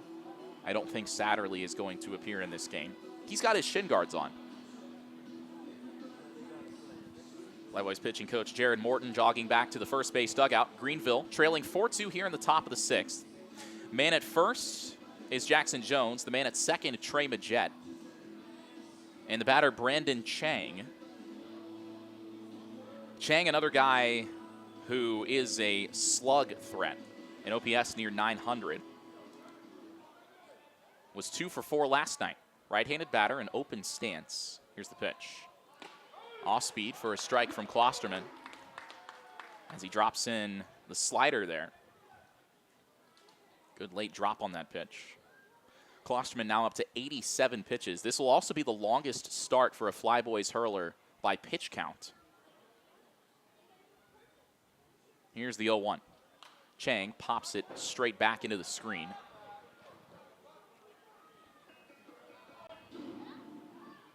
But Kurt Signetti, the ultimate story of how a guy can bet on himself, trust the formula that he has, and win. Now, of course, when you're a successful head coach, that means other programs want your assistants. They want to promote them. Here's the 0-2. Chang takes outside. Good slider by Klosterman, but Chang kept his hands back. Indiana already losing quarterbacks coach Tino Sinceri to UCLA, where he'll become the offensive coordinator. UCLA comes to Bloomington this year, so that'll be a fun game. Here's the 1-2 to Chang. Line towards right field. This is trouble. Jordan going back. A long run. He drops it. Had it in his glove for a moment. He drops it on the track, crashes into the wall. Majette running home from second, scores standing up. Only one run crosses the plate. Both runners had to make sure that ball was not caught by Jordan. And that probably saved the second run. Jordan had to make a long trip towards the right field corner to even have a chance to make that catch. It was in and out of his glove. After it fell out of his glove, he crashed into the wall. That ball falling on the warning track. Credit Brandon Chang with an RBI single. And a good job by Jordan of recovering quickly there to get that ball back in. Now the batter, Willie Hurt. Men on the corner, still only one out. And the pitch. Hurt takes low from Klosterman. Majette scores from second on the play. Jackson Jones goes first to third. Chang at first. Klosterman now up to 90 pitches. Here's the 1-0. Hurt gets hit, and that'll load the bases. Garrett Makowiak is throwing in the Flyboys bullpen.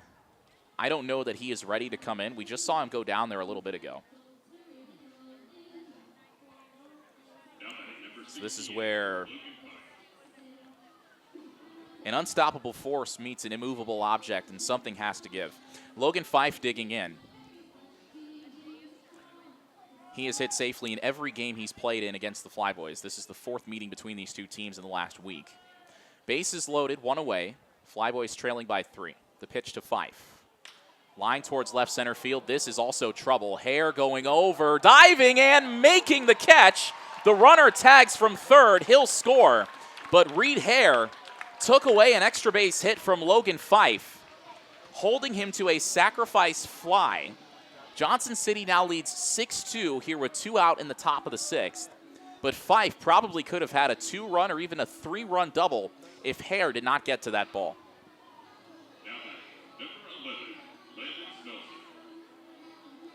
We've seen Hare's speed on the base paths to good effect. That time he takes advantage of it in left center field, making a fine sliding grab to take away multiple RBIs from Logan Fife. First and second, 2 out for Landon Smelser now. The pitch. Left-handed batter takes a strike. Fastball on the inside part of the plate there. So Johnson City now up 6-2. RBIs in the inning from Brandon Chang and Logan Fife. Willie Hurt is at first. Chang is at second. Here's the 0-1. Smelser takes outside.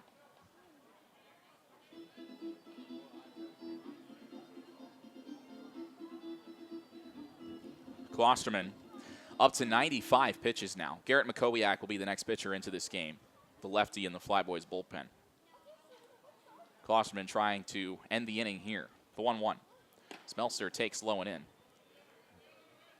And you don't really see this much in college ball or in summer ball. Definitely not in summer ball. Guys getting up near 100 pitches. The last time I saw it from memory was in the Big Ten tournament semifinal last year when Nebraska's Will Walsh threw over 120 pitches in a complete game. Nebraska won 4-2 over Indiana. Here's the 2-1. Smeltzer takes inside. That's ball 3. And that was really the perfect situation for Nebraska because Will Walsh was a guy who had not gone more than 6 innings in a game all season. So naturally he went the distance against Indiana. But it allowed Nebraska to save its bullpen for the second Big Ten semifinal, as they were in the loser's bracket at that point, and then the Big Ten championship the next day, which the Huskers won over Penn State. 3-1. Smeltzer lines it foul down the third base side, out of play. I couldn't believe what I was seeing with Will Walsh. Jeff Mercer, the Indiana head coach, talked about it afterwards, said Indiana's game plan was to take the changeup instead of chasing it, and, well, Indiana chased a lot of changeups that day. Bases loaded, or excuse me, first and second, 2 away. Full count, the men will move on the pitch. Here it comes from Klosterman. Smeltzer takes inside, and now the bases are loaded. Jack Wilson is at the top step of the Flyboys dugout. He looks toward the bullpen, makes the slow walk a couple steps onto the warning track. Now he'll go out to the mound, and that'll be all for Kellen Klosterman. At least you would assume. Klosterman trying to get through the 6th inning. He's walked 2 in this inning, also a hit by pitch, and a pair of base knocks. So Klosterman walking off the field. 5 2/3 for him. Responsible for at least 6 runs. Garrett McCowiak, the lefty, I believe, is the man coming on out of the bullpen. So we will take a quick break. Bases loaded for Paris Pridgeon, and that is not a sight the Flyboys want to see. We'll see if McCowiak can escape serious trouble. Flyboys already trailing 6-2 here on the Flyboys Baseball Network. Back here at Pioneer Park, Garrett McCowiak is the reliever on in place of Kellen Klosterman. Klosterman 5 2/3, at least 6 runs on 7 hits, 3 walks, 4 strikeouts. Bases are loaded for Paris Pridgeon, and he is due. Pridgeon, the Johnson City #3 hitter. 2 for 4 with 3 driven in last night, hitting over .330 on the season entering this game. Lefty-righty matchup, the pitch. Pridgeon takes a breaking ball inside from McCowiak. And this is exactly what you do not want if you're the Flyboys. With the bases loaded here, heart of the order up for the Doughboys. They already lead by 4. If Pridgeon can do what he's very good at, driving in runs, the pitch off the end of the bat, shallow right, long run for Jordan. Inge also charging over, nobody gets there. 1 run scores, 2 runs score, and it's a 2-run bloop single for Paris Pridgeon. He finds ways to pick up RBIs that most men would not. In the last 2 games, he's got 4 RBIs on batted balls that probably should have ended the inning. He had the 2-run triple last night, which was a ball that was lost in the lights in straightaway right field. And then there, a little flare off the end of the bat. It drops in front of Jordan. Tyler Inge, the second baseman, also could not get over there in time. Chang scores, as does Willie Hurt. And the batter now, Jose Fernandez. The pitch. Fernandez takes a strike. Men on the corners here for Fernandez. Smeltzer moves from first to third. Johnson City now leads 8-2 here in the top of the 6th. McCowiak is ready. And the 0-1. Fernandez takes inside. McCowiak missing with the slider there. And if you're going to try to throw that breaking ball to the back foot of Fernandez, you've got to make sure it's low because Fernandez has fantastic home run power. He's already hit one 445 feet here tonight. The 1-1. Fernandez tried to do the same thing. That slider was low, swung through it, and the count is 1-2. Tough spot to be in if you're McCowiak, coming in with the bases loaded. So 2 inherited runners score. The third is over at third base. McCowiak trying to keep him there. The lefty is ready. And the 1-2. Fernandez takes high and inside. McCowiak missing with the fastball. That was just off the plate inside.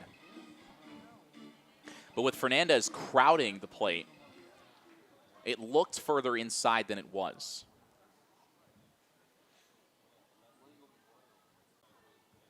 So now 2-2 on Fernandez. Pridgeon a good lead at first, even with the lefty on the mound. Here's the pitch. Fernandez lines it towards the left field corner. That ball is down. 1 run scores. Pridgeon has good speed. McNaughton tracks it down on the warning track. Pridgeon stops at third base. Jose Fernandez has 3 RBIs in 4 trips tonight as Smelser scores. And Johnson City now leads 9-2 here in the top of the 6th.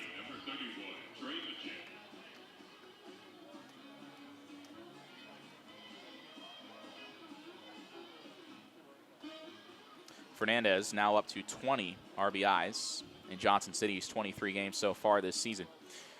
Men at second and third, the Doughboys have batted around. Here's Trey Majette for the second time in this inning.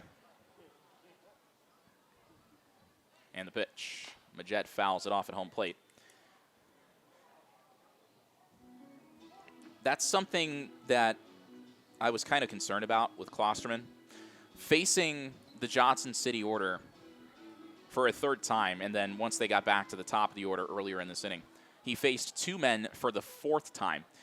You hear about coaches not wanting pitchers to face the 3rd time through as a starter because it's so tough to record outs. I mean, you've basically thrown the kitchen sink at everybody.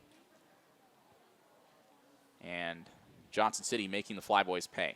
0-1 to Majette, foul back.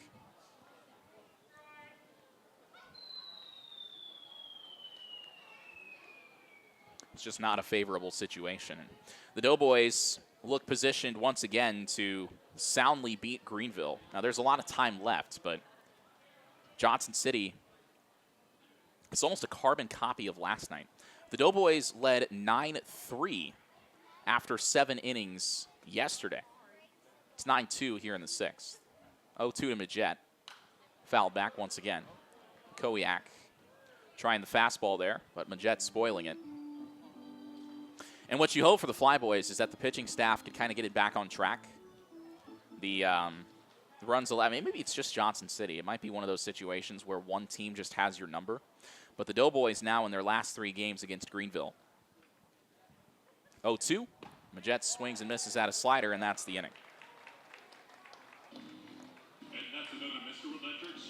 The Doughboys have scored 18 runs in the last 2 games against the Flyboys, and dating back to late last week, Johnson City has scored 30 runs in its last 2+ games against Greenville. On to the bottom of the 6th, the Doughboys now up big, 9-2 over Greenville on the Flyboys Baseball Network.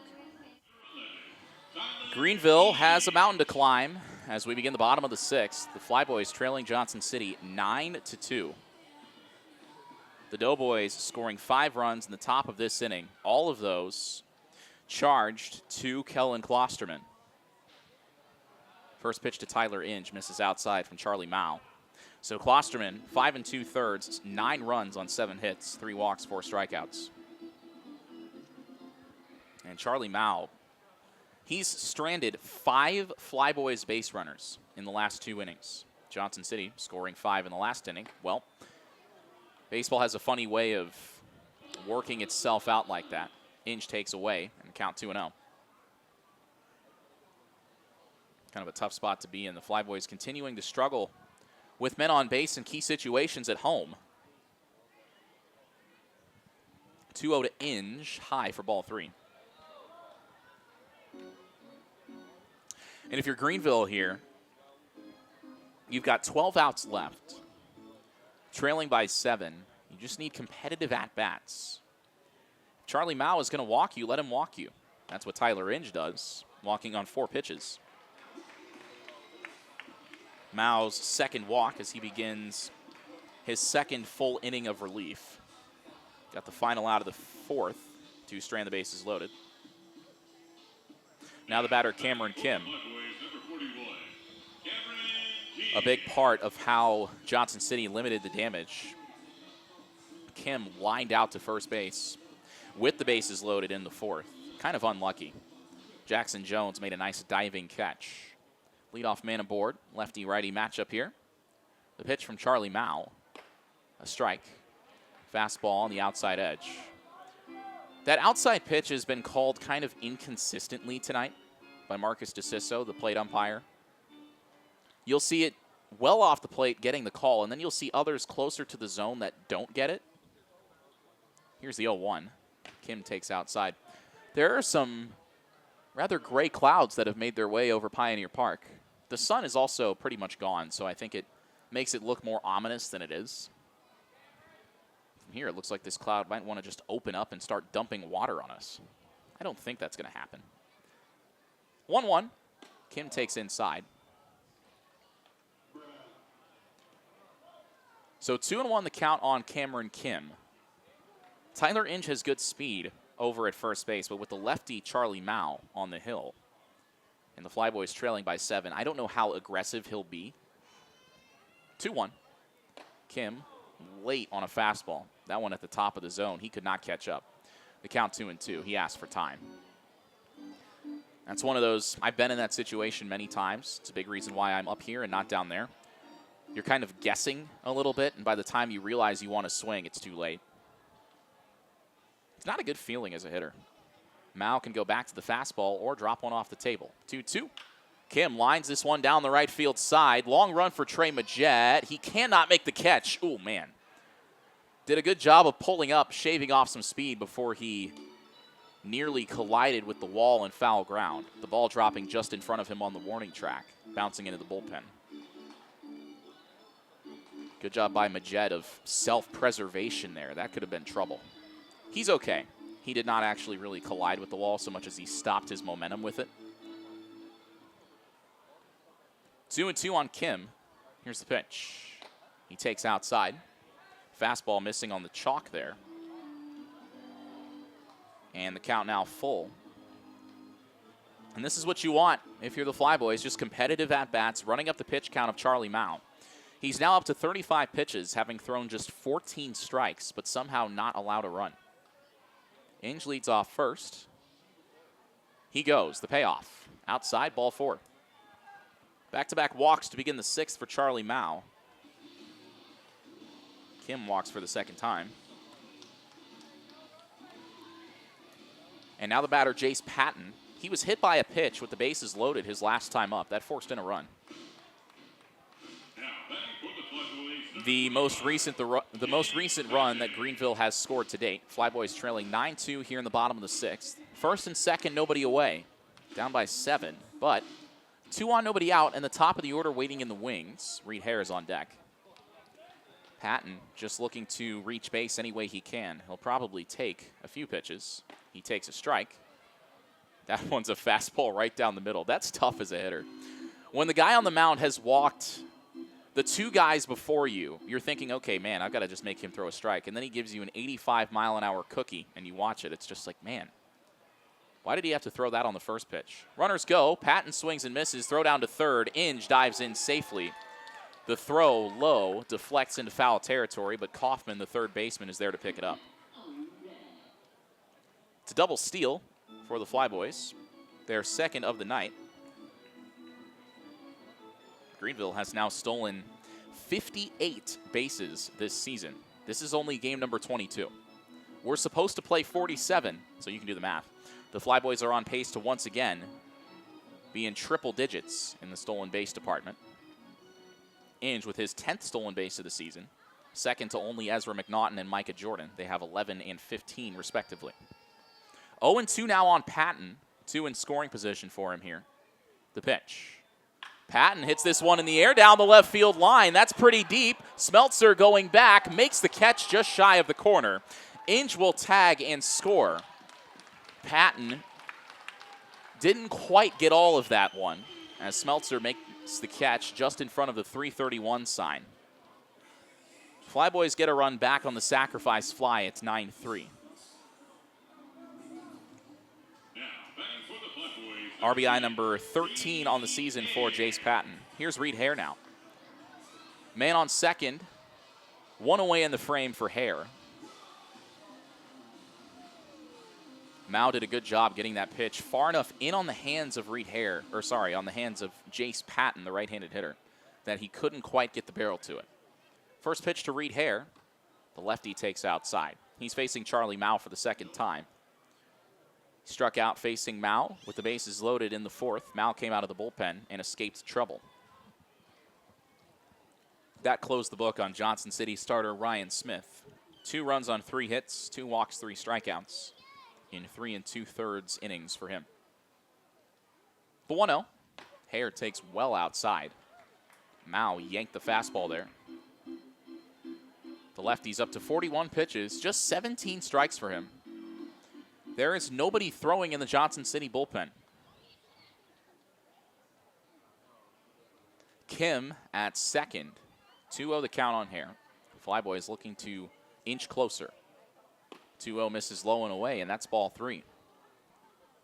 And if you're Greenville, it's clear that Charlie Mao is erratic when it comes to finding the strike zone tonight. So if he's going to walk you, let him walk you. You don't want to chase bad pitches. Mao has struggled with walks this season as well. 3-0. Hare will take a free pass. Third walk of the inning and 4 batters faced.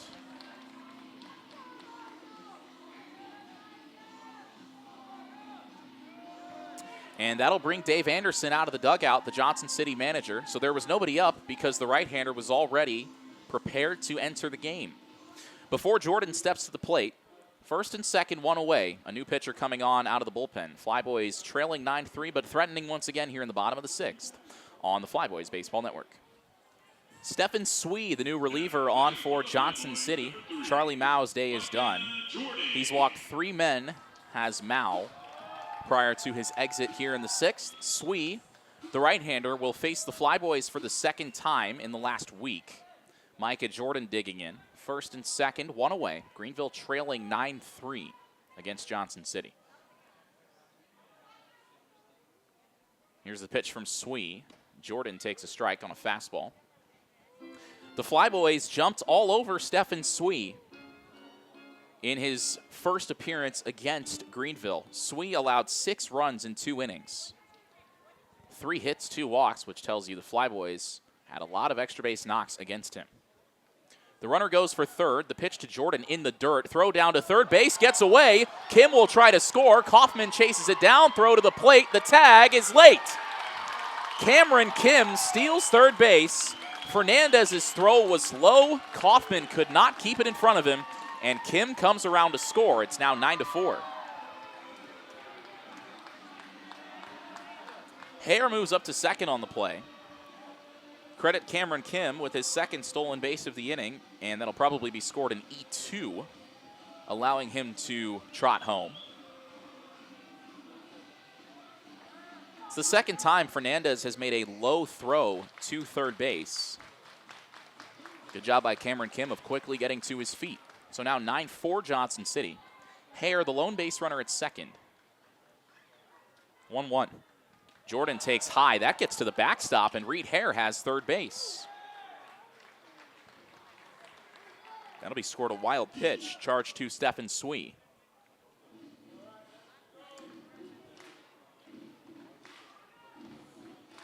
And indeed it is an error. Charge to Jose Fernandez. Johnson City's second of the night. They've committed 4 errors in 2 games against the Flyboys over the last 2 days. 2-1 to Jordan.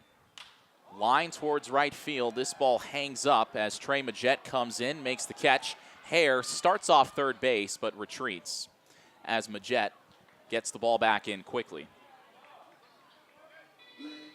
So Jordan flies out. Hare remains at third with 2 down for Ezra McNaughton. Flyboys with a pair of runs in the inning. The sacrifice fly from Jace Patton. And then Cameron Kim scoring on an error after stealing third base. The throw getting away. McNaughton stepping in, has a solo homer tonight. Also hit by a pitch. He lined out his first time, so he's been productive. Swinging the bat well when he can. Facing Stephen Swee here. The pitch. A breaking ball at the bottom of the zone for a strike to McNaughton.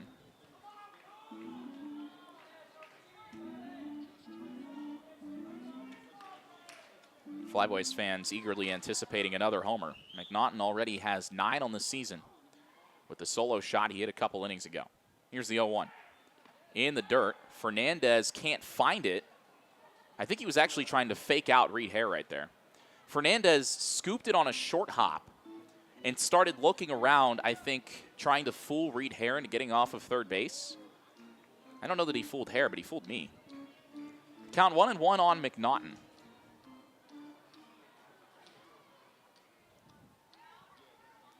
Swee is ready, and the pitch.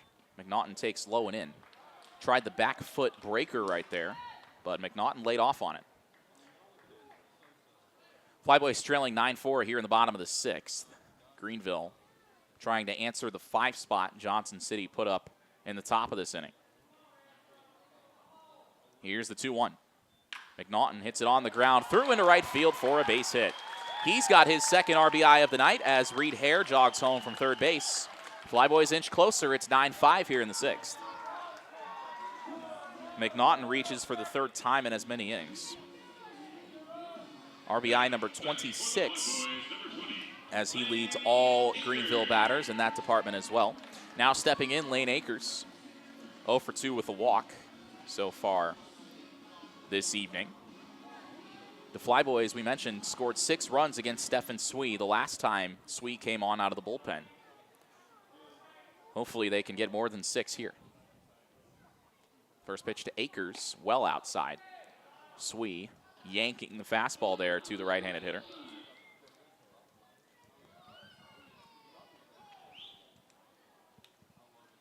These teams have now played 4 high-scoring games against each other. 1-0 to Akers. Fastball outside. Fernandez tried to frame it, but that was near the chalk. And the count is 2-0 on Akers. Flyboys won 19-1 in the first meeting between these two. 16-12 at the second time of asking. Last night it was 9-6 Johnson City, and here it's 9-5 Johnson City in the bottom of the 6th. McNaughton off first. He runs. The pitch swung on and missed. Throw from Fernandez. That's a good one, and it gets McNaughton trying to swipe second. Ezra McNaughton is thrown out for just the 2nd time this season on 13 tries. That's a great throw from Fernandez. Logan Fife applying the tag. Score it 2-4 on the caught stealing. And that ends the inning. The Flyboys score 3 times as we go to the 7th. 9-5 Johnson City on the Flyboys Baseball Network. On to the final 3 innings of this one. Johnson City leading Greenville 9-5 as we begin the 7th here on the Flyboys Baseball Network. Nick Rotocap with you. Garrett McCowiak remaining on the mound. Johnson City sent 10 men to the plate in the 6th inning. Half of them scored. The Doughboys putting up a crooked number.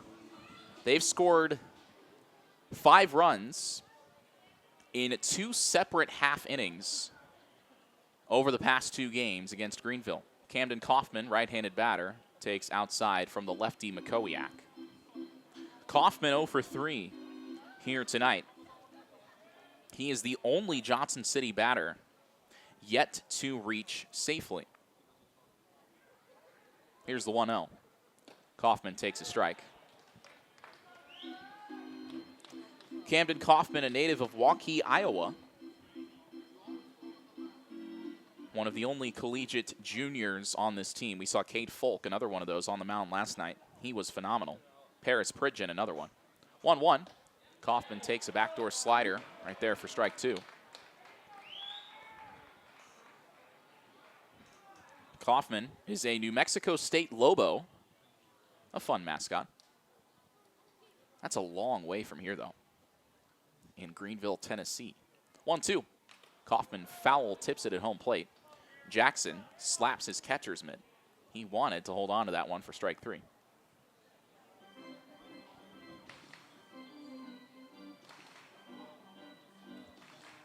So far in this game, Johnson City, 9 runs on 9 hits, 2 errors. The Flyboys, 5 runs, 4 hits, no errors for them.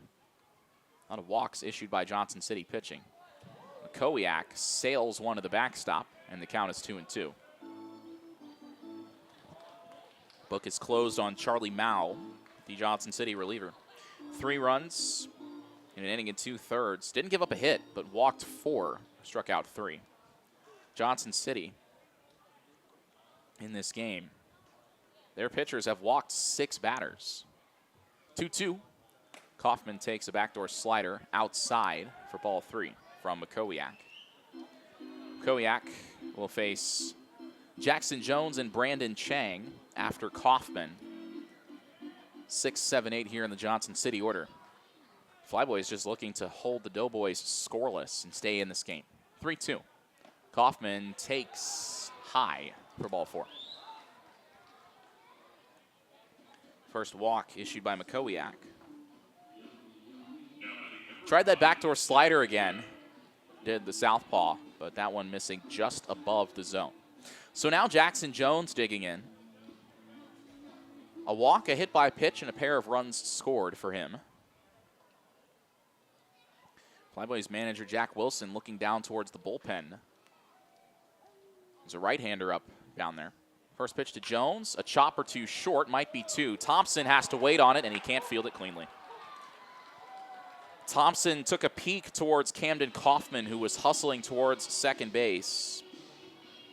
And I wonder if that glimpse caused him to lose concentration for just a moment. Looks like he tried to transfer that ball to his throwing hand before he fielded it. And it ricocheted harmlessly off his glove towards left field. That'll be an E6.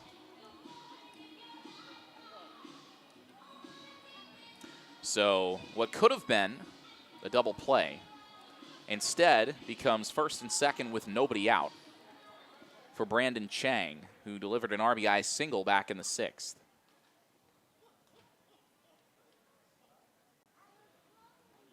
Here's the pitch from Makowiak. A slider fouled off at home plate. That one bearing down on the back foot of the right-handed hitter. We've seen Brandon Chang up in the middle part of the Johnson City order. He hit in the 5 spot last night, had a pair of doubles, but moved down to the number 8 spot as the designated hitter here this evening. Makowiak looks at second. Runner inching off the bag, the 0-1. Chang fouls it back. Makowiak working the inner half of the plate here. Again, you're just hoping, if you're Makowiak, couldn't quite turn the double play, did the Flyboys defense there. But inducing weak contact is a good sign for him. So you just want to go right back to it and trust that your defense will get the next one. 0-2 on Chang. Jackson setting up outside. Here's the pitch. Makowiak misses high. Throw behind the runner at first is late. Now the lead runner takes off for third and steals it standing up. Jackson Jones got back in at first base. Camden Kaufman, as soon as Jackson threw down to first, took off for third, and the Flyboys not wanting to risk a throw across the diamond. Kaufman steals his second base of the season. First and third, nobody out. Flyboys already trailing by 4. Here's the 1-2. Chang takes low and in. Slider missing from Makowiak. Not a bad pitch there, but just off the plate. And this is where that situational hitting kind of comes back to bite Greenville again. Stranded 5 base runners between the 4th and the 5th. And it's just one of those things where Johnson City then capitalizes with a crooked number in the 6th. Makowiak steps off. It's a big swing. Charlie Mao and Stefan Sui, or actually just Charlie Mao, I should say, escaping trouble. Limiting the damage the Flyboys were able to do. 2-2 on Chang. Makowiak deals. Chang takes outside, ball 3. Walks have been sort of an issue for the Flyboys. They strike a ton of batters out, and that kind of makes up for it. But the walk rate for Greenville, not as low as it was earlier in the season, about league average. 6.2 walks per 9. A league best strikeout rate, over 11 Ks per 9 innings. 3-2 to Chang. There's a strikeout. Chases a high breaking ball. And Makowiak now with 2. Both on the breaker. Here's Willie Hurt. Left-handed batter facing the southpaw. He's had a productive game. Flyboys pitching coach Jaron Morton walking out of the dugout. He wants to talk to Makowiak. There's a right-hander playing catch in the Flyboys bullpen as well. But Willie Hurt hit a 2-run homer back in the 2nd. Singled in the 4th, hit by a pitch, scored a run in the 6th. Entered this game batting .214, Willie Hurt.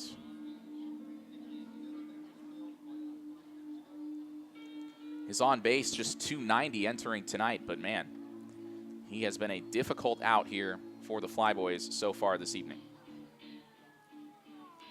Not bad for the man in the number 9 spot. He's got a chance now to really blow this one open. Flyboys trailing 9-5, one away, top of the 7th. Runners on the corners, and if Hurt can reach, you bring the top of the order back up. And, well, what happened last inning when Johnson City batted around. Top of the order needs no introduction there. We talked about this earlier in the season. I think batting around is when a team sends 10 to the plate. You get everybody through, and then you bring the leadoff man back up for a second time. I think that's batting around. Jones at first, Kaufman at third. After the mound meeting, Makowiak delivers. Hurt takes a breaking ball low and outside. And if you're a pitcher coming out of the mound visit, you just want to attack the strike zone. Hope that your defense can turn the double play and get you out of this inning. Here's the 1-0. Hurt takes a breaker for a strike. With the Flyboys already trailing by 4, you want to try to avoid the sacrifice fly. If you feel like 4 runs or fewer, you can still tie the game with one swing. Now, grand slams are rare, but they happen. Flyboys have one from back on Sunday in Pulaski. 1-1. Hurt takes well high. That slider almost got him in the helmet from Makowiak. The lefty just not getting the release point dialed in where he wanted it there.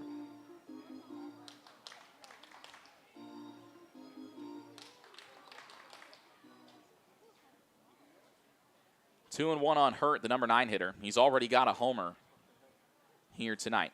Runner at first, Jones with a good lead. The pitch, Hurt takes low. Jackson tried to frame it, but that was about shin high. So now 3 and 1 on Hurt, and if he reaches, at least the bases would be loaded, assuming he walks.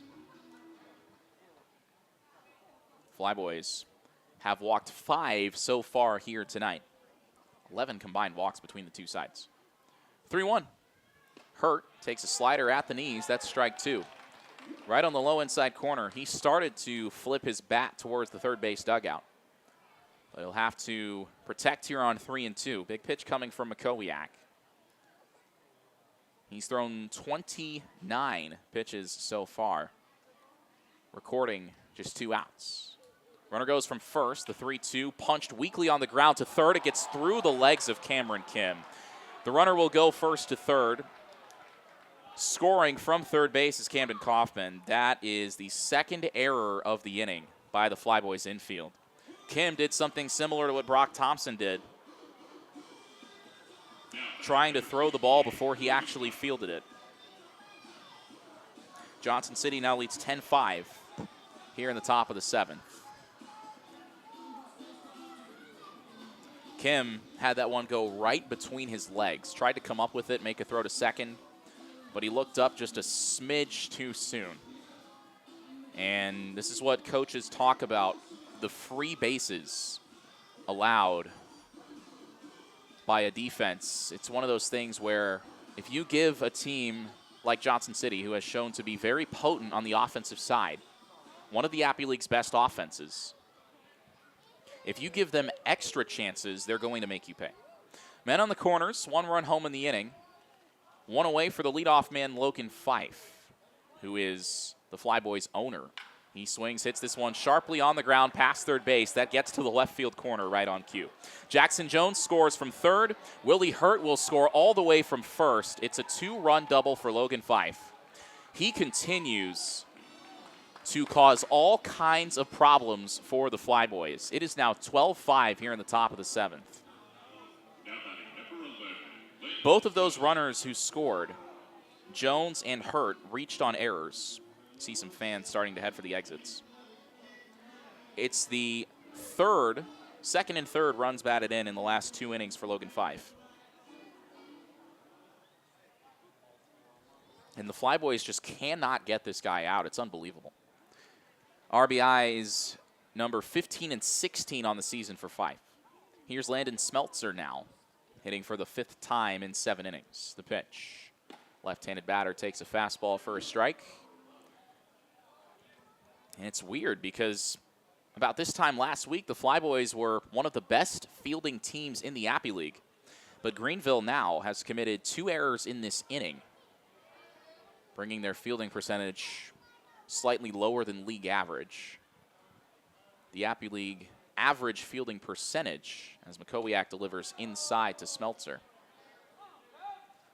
The Appy League average fielding percentage, 965. The Flyboys were just 1 point below that. Greenville was up around 978 about this time a week ago, but committing 8 errors in a game against Johnson City late last week, well, that's going to bring it down a little bit. They still won that game. So maybe the recipe for success is committing a bunch of errors and then hitting your way out of it. I don't think that that's very easy to replicate. Smeltzer takes low and away, and the count now 2-1.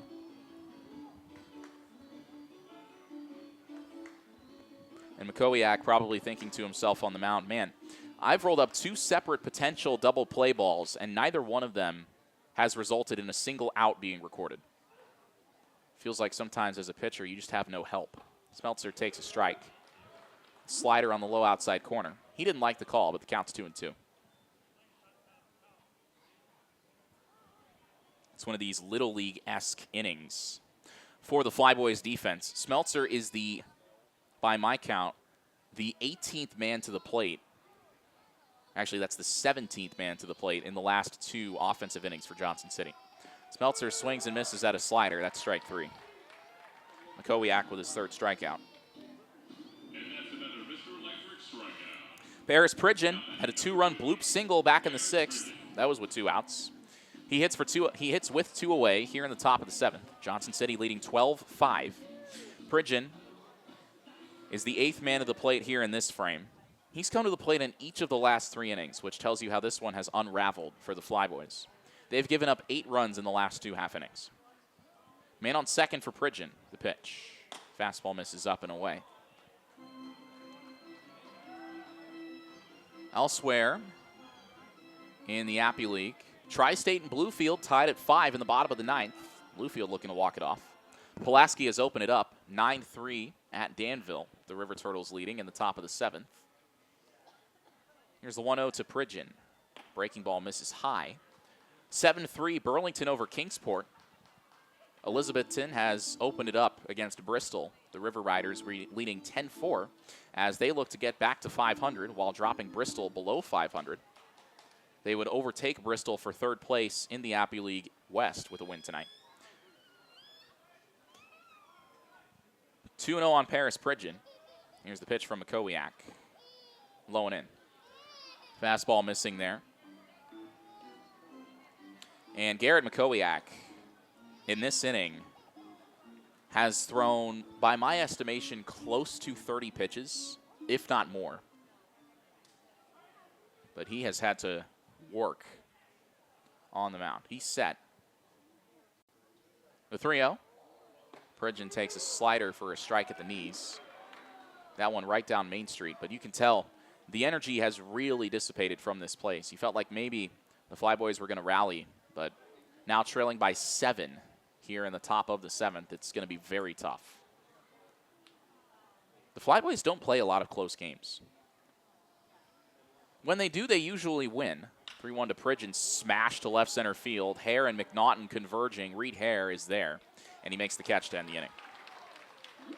Johnson City scores 3 more times. We're stretching here at Pioneer Park. Flyboys will try to stretch out this game, eat into the 7-run deficit, trailing 12-5 on the Flyboys Baseball Network.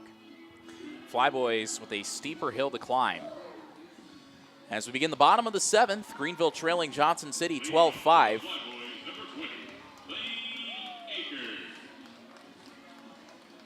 Greenville scored 3 runs in the bottom of the 6th. The problem is Johnson City answered with 3 runs of its own back in the top of this inning. Stephen Swee still on the mound. Lane Akers, Brock Thompson, and Dylan Jackson due up. Akers fouls back the first pitch of the inning. Flyboys have just been outmatched here by Johnson City these last couple days. The Doughboys seemingly scoring at will, now with 21 runs in the last 24 hours. 0-1 is a strike. Fastball right on the high outside corner, and Akers asks for time before the 0-2.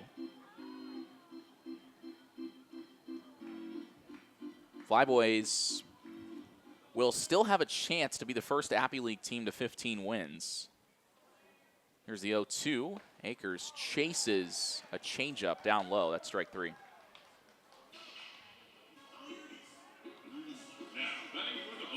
So Akers 0 for 3 tonight. The batter now Brock Thompson. A pair of strikeouts, a single, and a run scored for him.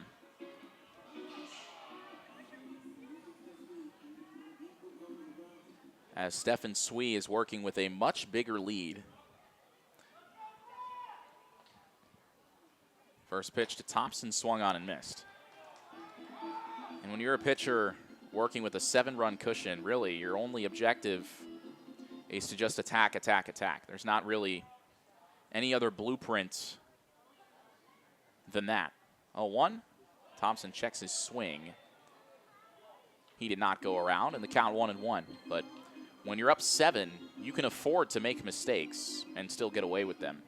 Short of giving up 7 solo homers, which I don't know that that's going to happen. Stefan Swee's only objective is just to record outs however he can.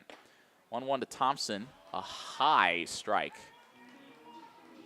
That fastball was up off the inside corner, but Marcus DeCiso said it was there. Thompson lifted his arms trying to sell that pitch was high, but no dice. Here's the 1-2. Thompson swings and misses. Another changeup from Swee. That's strike 3. So Thompson has struck out swinging 3 times tonight. And now the batter, Dylan Jackson. 1 for 2. A single, a hit by pitch, and a pair of stolen bases for Dylan Jackson. And these 2 games have played out similarly, where Johnson City gets up early, adds some insurance, and hangs on the rest of the way. Jackson takes outside. Last night it was the Flyboys who led after 2.5, but then Johnson City scored 7 unanswered runs in the next 2 innings, leading 7-1 and then controlling to take the game by a final score of 9-6. 1-0, an outside strike. Jackson wants some pine tar before the 1-1 pitch. That very easily could have been ball 2. That pitch was off the plate away, but DeCiso giving Stefan Swee the call. Very pitcher-friendly zone, especially in this half inning. Jackson takes a slider in the dirt. Ace is empty, 2 down, bottom of the 7th. Greenville trailing 12-5. Down to its final 7 outs in this one. Stefan Swee, a deep breath. 2-1. Jackson hits this one in the air towards right center field. Pridgeon and Trey Majette converging, and Trey Majette, the right fielder, makes the catch to retire the side. It's a 1-2-3 inning for Stefan Swee. A good shutdown frame after Johnson City scored 3 in the top of the inning. As we go to the 8th, Doughboys commanding this one. It's 12-5 on the Flyboys Baseball Network. Back here at Pioneer Park as we begin the 8th inning. Flyboys trailing Johnson City 12-5. J.D. Hay is on out of the bullpen for Greenville. Garrett McCowiak, an inning and a third. 3 runs, 3 hits, a walk, 3 strikeouts. Hay pitching for Greenville on for the 7th time this season, joining the Flyboys by way of Tallahassee State Junior College.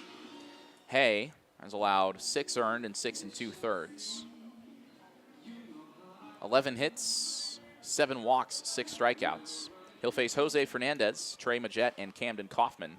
4-5-6 in the Doughboys order. The righty winds and deals. Fernandez pops it foul. High behind home plate, ricocheting off the overhang. Emery Dawkins retrieves it. Flyboys had one to forget here tonight, defensively especially.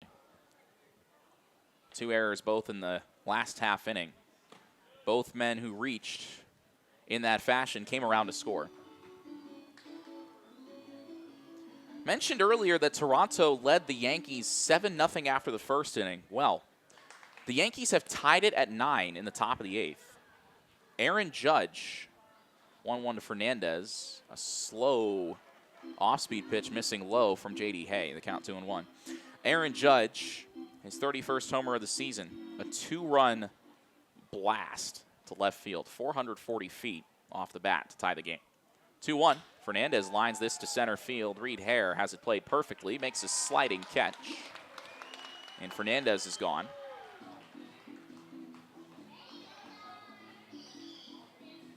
Now batting number 34, Majet. So Majet digging in now. Single and a run scored for him. 1 for 3 in this game, but Toronto gave up 6 in the 5th, and then Aaron Judge's homer in the 8th as Majet takes outside. That's tough. That is tough in Canada, north of the border. Good job by the Yankees of coming back. Majet takes a low strike, the count 1-1. The Flyboys will try to do something similar in the last 2 half innings for them at the plate. They'll have the bottom third of their order due up in the 8th. It'll be Tyler Inge, Cameron Kim, and Jace Patton. 1-1 to Majet. Hit on the ground to first. Waiting on it is Lane Akers. He calls off J.D. Hay and takes it to the bag himself. 3 unassisted, second out of the inning. Base is empty for Camden Kaufman. Hitless so far, but he walked and scored a run in the 7th.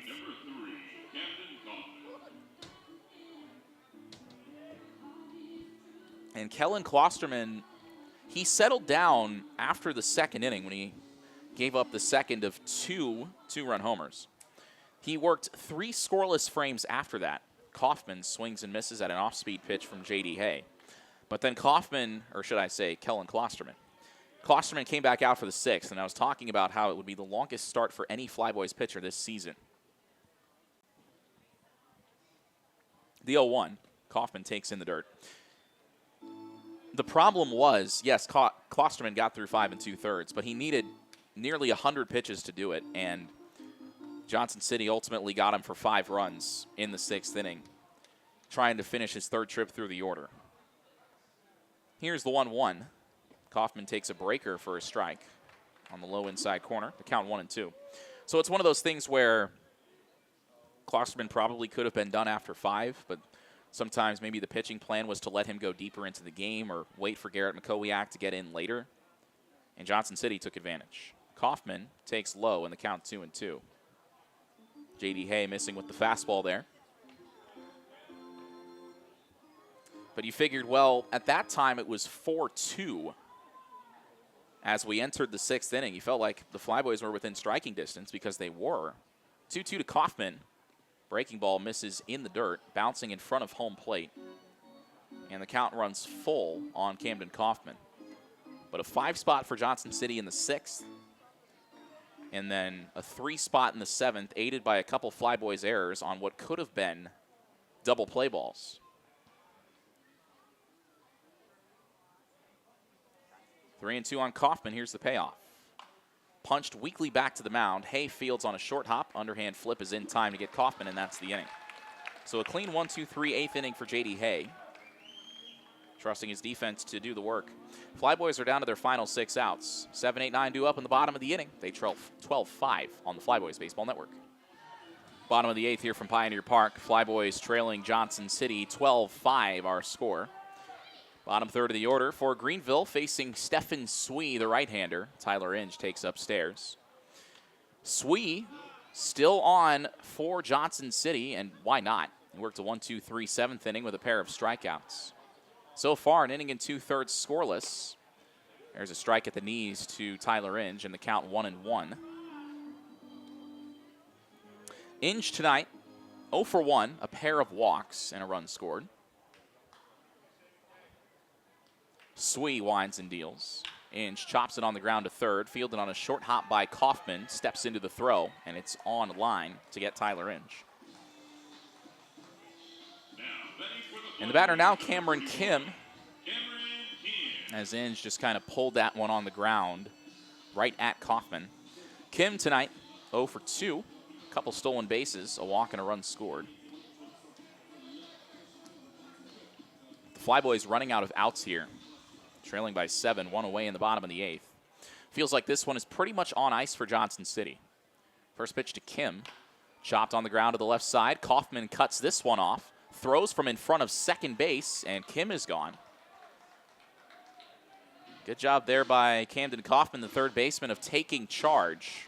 That high chopper to the left side. Sometimes the third baseman can be a little timid and wait on it.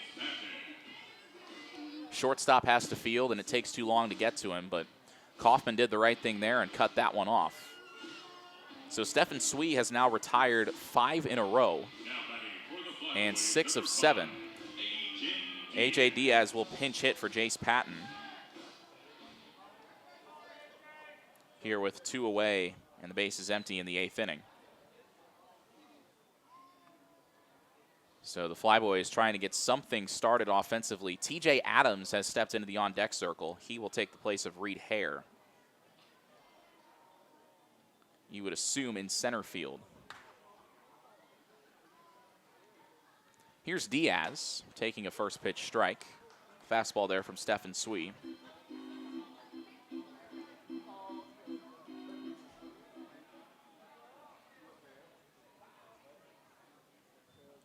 Next one misses outside. You would assume that Adams will take over in center, or maybe Micah Jordan would move over to center, and then Adams would go to right. We've seen him usually in the corner outfield. Haven't seen him in center yet. Diaz fouls it back. And the count now 1-2. But we'll see what the Flyboys decide to do in the 9th. This has been very well pitched by Johnson City over the last couple days. Doughboys needed 4 pitchers last night. Stephen Swee is the 3rd pitcher Johnson City has used tonight. 1-2 fouled away over the first base dugout. Only 7 pitchers to get through 2 games for a team that was struggling entering this set. Johnson City looks posed to lock it up. I'm calling this a 3-game series. 1-2. Diaz takes a breaking ball. That was at the top of the zone, but called the ball by Marcus DeCiso. The count 2-2. I'm calling this a 3-game series, even though it's road, home, road against the Doughboys. I think 3 games over 3 days, that's a series. Doesn't matter where they're played. Johnson City looks ready to lock it up here tonight.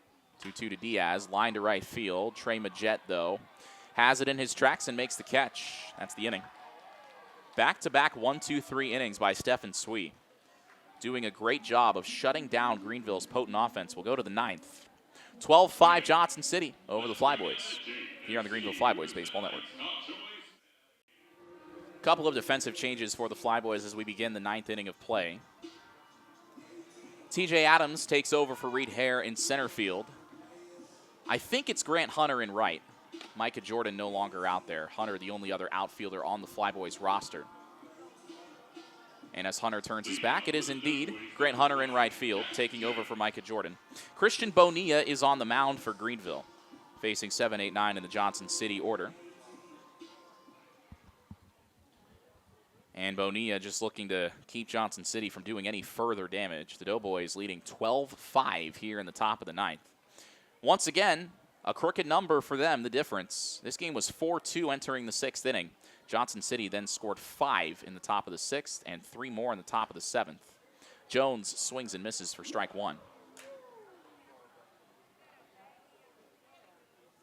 That's been Johnson City's blueprint here as of late. Let's just put up a crooked number and want to run away with it. 0-1. Jones lines this one down the right field side. That ball is trouble. It will get to the wall. Jackson Jones heading to second. Hunter just now picking the ball up. Makes a strong throw back in, but it's a leadoff double for Jackson Jones.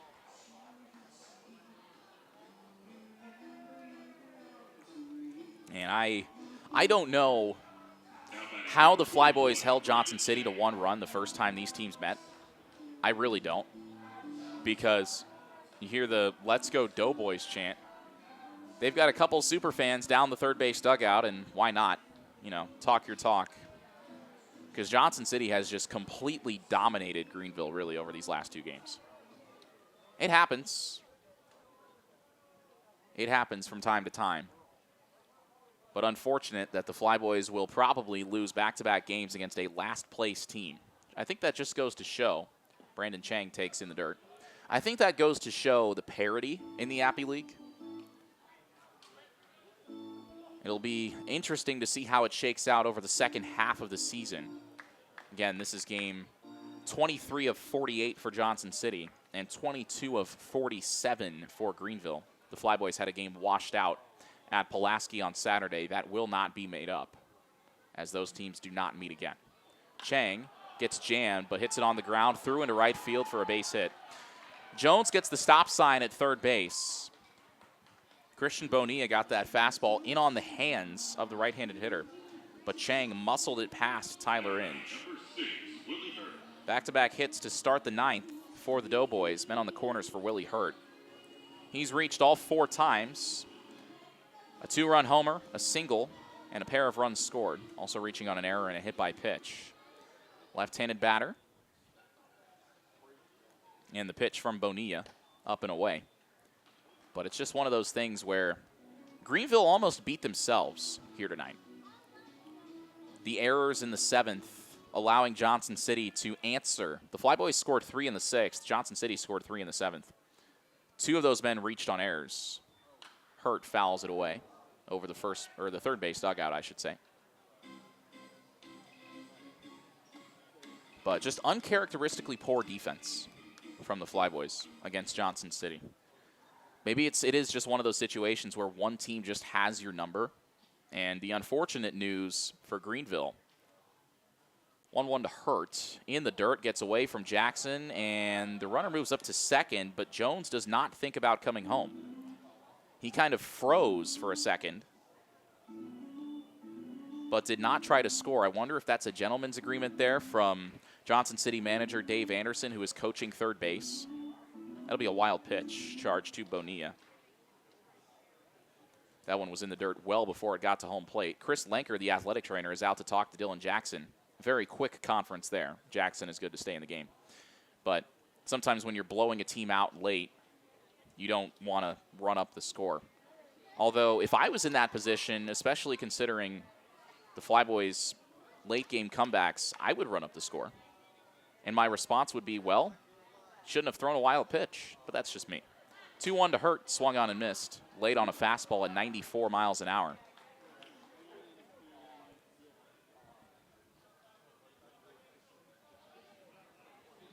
But I think you got to give Jace Smith a lot of credit for the Flyboys. He was the starter in the game. The Flyboys won 19-1.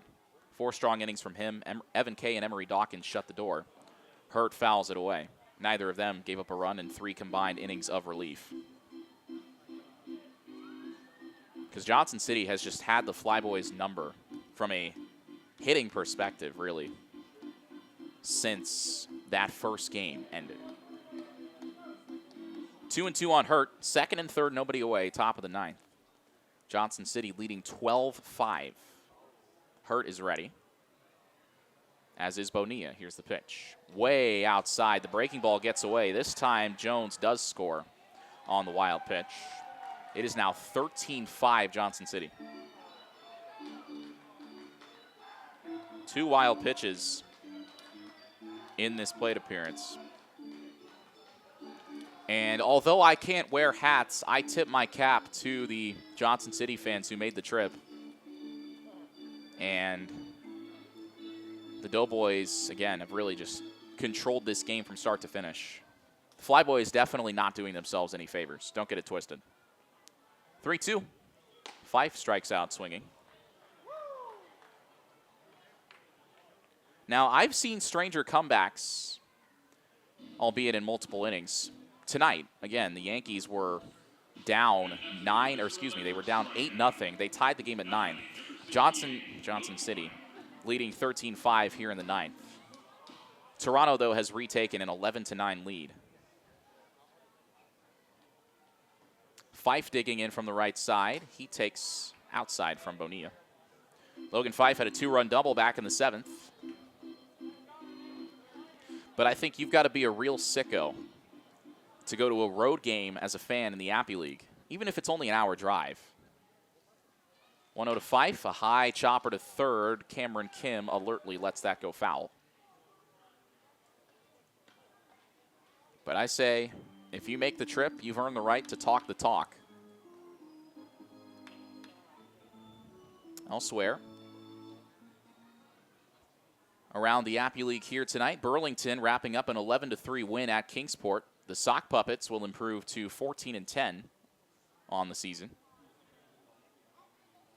Here's the 1-0. A line drive to right field. Coming on is Hunter. He makes a running catch, robbing Logan Fife of another run-scoring base hit as Chang retreats to third. But another hard-hit ball from Logan Fife. He loves hitting against Flyboys pitching. Here's Landon Smeltzer now, hitting for the 6th time in 9 innings. Smeltzer had a single and a run scored back in the first. He's been held hitless since then. Bristol trailing Elizabethton 10-6, 2 away in the bottom of the 9th. Pulaski up 12-3 on Danville, now 13-3 in the 8th. Smeltzer takes outside. So if the River Turtles can get 3 outs without allowing a run, they will mercy rule the Otterbots. Bluefield winning 6-5 in walk-off fashion against Tri-State. The Ridge Runners now 12-10. They got off to a slow start, but have responded well. They're a team to watch out for. 1-0. Smeltzer swings and misses, late on a fastball from Bonilla. The Flyboys trailing 13-5 here in the top of the 9th. The writing is on the wall in this one. You're hoping that Greenville can come back home this weekend with some momentum if they can salvage the series finale against Johnson City tomorrow. 1-1. Smeltzer fouls it away at home plate. Because then you come home for 3 on 4th of July weekend against Bluefield. And as we just discussed, Bluefield is a very good team. The Ridge Runners play solid defense. The pitching staff taking a bit of a step back from earlier in the season. Bonilla misses way outside. And the count 2-2. But Bluefield making up for it, finding ways to win games, which is really all that matters. 2-2 on Smeltzer. Here's the pitch. Strike 3 called on the inside corner. Bonilla got him on a fastball. But Greenville needs 8 to tie. And 9 to win. Flyboys trailing 13-5 as we go to the last of the 9th here on the Flyboys Baseball Network. Flyboys have an Everest-size mountain to climb as we begin the bottom of the 9th. Johnson City leading 13-5 here on the Flyboys Baseball Network. The Doughboys will call on Ashton Alston. Or not Ashton Alston, Leighton Daly? The number I initially saw was Ashton Alston. I may be wrong. I see a 92. I thought I saw a 52. So I got fooled. It happens from time to time. It is Leighton Daly on the mound to face TJ Adams, followed by Grant Hunter and Ezra McNaughton. A couple defensive replacements for the Flyboys here in the late innings. Daly ahead 0-1. Adams pops it up into left field. Shallow. Willie Hurt going out. Landon Smeltzer coming in.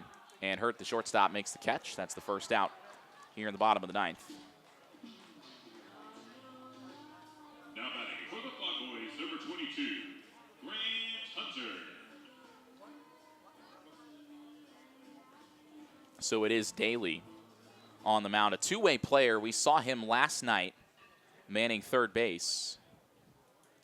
He retires Adams on just 2 pitches, and now Grant Hunter stepping in for the first time tonight. He took the place of Micah Jordan in right field. Watches low and outside for ball 1.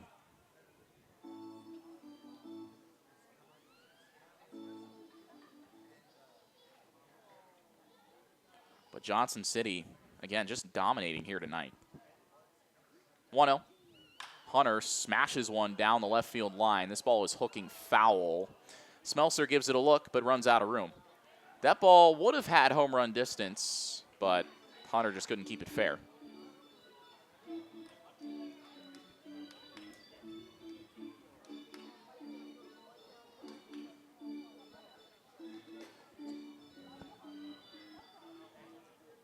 And a pinch hitter in the on-deck circle for the Flyboys as well.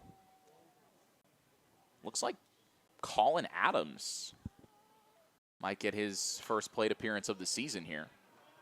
Hunter fouls it away, and the count 1-2.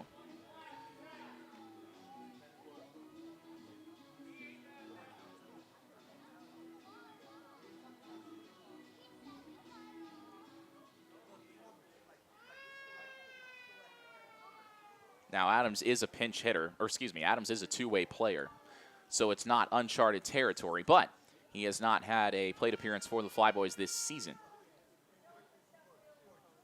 Here's the 1-2 to Hunter. Fastball misses high. But you're hoping, if you're the Flyboys, that they can shake it off here quickly, facing Johnson City again tomorrow night, looking to avoid getting swept. Hunter swings and misses at a breaker. That's strike 3. Flyboys down to their final out, trailing 13-5 here in the bottom of the 9th. Now, batting for the Flyboys, number 6, Colin Adams. This is Adams' first plate appearance of the season for Greenville. He's made a couple appearances on the mound,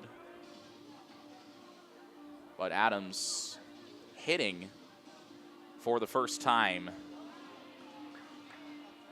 in a Flyboys uniform. He takes the place of Ezra McNaughton, who was one of the only bright spots offensively for Greenville. McNaughton, a homer, a single, a pair driven in. Reached 3 of 4 times. Adams, a left-handed batter, an open stance, facing Leighton Daly, the righty. From the stretch, here's the pitch. Adams takes low. Flyboys are on the top step of the dugout for this, so I wonder if Adams approached Jack Wilson and said, hey, can I get a plate appearance here? And Ezra McNaughton said, sure. I've hit my scheduled home run. You can have my spot.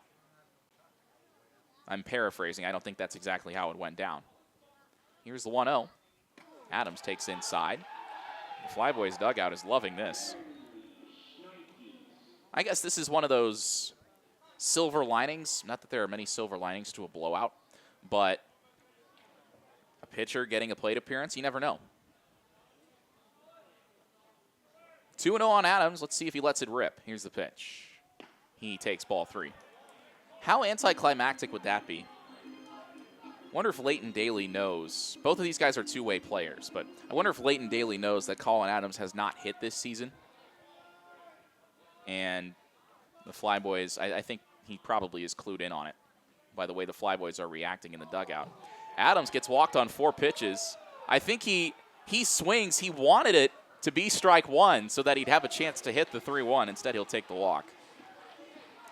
That pitch got to the backstop. Adams waited until it hit the backstop and then took a half-hearted slash at it. He touches first base, and he's lifted for a pinch runner as Peyton Miller takes his place.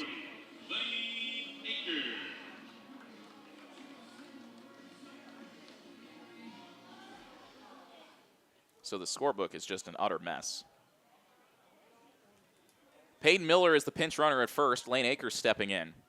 Adams swung at that. He wanted it to be strike 1, but the home plate umpire, Marcus DeSisto, said, no, take your base. Akers digging in. Unfortunately, there is no such thing as an 8-run home run, but if somehow the Flyboys can hit 2 grand slams, this game would be tied. The pitch to Akers, foul back. 2 away, bottom of the 9th, Greenville trailing 13-5. Akers 0 for 3 tonight. Walked back in the 5th. That was the only time he reached. But Leighton Daly looking to work around the 2-out walk.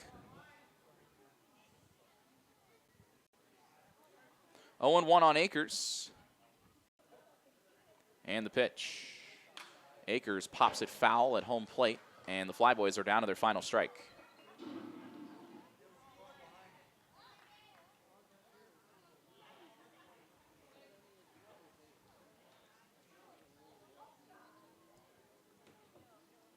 Daly looking to shut the door and give Johnson City its 11th win of the season. And the 0-2. Hits Akers up high. That was a breaking ball that got away from Leighton Daly. 2 on, 2 out now for Brock Thompson. Akers getting hit in the back of the batting helmet by that slider. He's okay, walking down to first. It was a breaking ball in the low 80s. So Akers reaches. First and second now for Thompson. He struck out 3 times in this game. And let's see, if Thompson reaches, Dylan Jackson hits a grand slam. Tyler Inge, Cameron Kim, and A.J. Diaz all reach. T.J. Adams hits a grand slam. This game would be tied. But barring a miracle, this game is still in Johnson City's hands. First pitch to Thompson is a strike from Daly. This would be a miracle on ice level upset, improbable comeback, lottery-winning type win for the Flyboys. There's still a long way to go before we get there. Thompson takes inside. It gets to the backstop. Both men will take a free 90 feet on the wild pitch as Peyton Miller, the pinch runner, moves up to third. Lane Akers to second. Base hit scores 2 here for Thompson. But this is still Chris Paul hits a huge 3 to cut the lead to 42 territory. Like I said, though, I've seen stranger things happen in the world of baseball. Shoot, I was once playing in a championship game when I was 13. My team blew a 7-1 lead in the bottom of the last inning. 1-1, Thompson takes inside. What was worse was that we went to extras, and in the bottom of the 9th, I was playing right field. Now, I was a corner infielder usually, so playing right field was really weird. But by that point, we had run out of pitching, and I was playing right field, and I watched the walk-off homer sail right over my head and over the fence. That was not fun. Here's the 2-1. Thompson fouls it back. Once again, the Flyboys down to their final strike. Leighton Daly has thrown 18 pitches in this inning, just half of them for strikes. But still a pitch away from ending it, although the last time he hit Lane Akers with a breaking ball. He'll probably stick to the hard stuff here. 4 straight sinkers so far. Here's the 2-2 to Thompson. Swung on and missed, strike 3. That is the game. Johnson City wins. Final in this one, 13-5. Doughboys just absolutely dominating Greenville once again. They have scored now 22 runs in their last 2 games against Greenville. They'll go for the sweep tomorrow. That'll be in Johnson City. 7 o'clock first pitch at TVA Credit Union Ballpark. We'll talk to you at 6:45. But the Doughboys using a pair of 2-run homers to take an early lead. A 5 spot in the 6th, 3 more in the 7th, and 1 in the 9th. The Flyboys scored twice in the 4th, 3 times in the 6th, but that was it. Ryan Smith, 3 2/3 solid innings as a starter. Stephen Sweet, 2 2/3 shutdown innings. Leighton Daly works a scoreless 9th to seal it for the Doughboys. Your final 13-5 in this one. Flyboys drop to 14-8 on the season. Johnson City improving to 11-12 as the race in the West tightens up. A lot of parity in the Appy League. The second half of the season is going to be fun. But for the Flyboys, hopefully they don't play many more games like they did tonight. A couple of errors. Not much to write home about anywhere for Greenville in this game, but the great thing about it is we'll play again tomorrow, and the Flyboys will have a chance to right the ship and salvage the series finale. Thanks so much for listening to this presentation of Greenville Flyboys Baseball. I'm Nick Rodecap. Have a good rest of your Wednesday evening.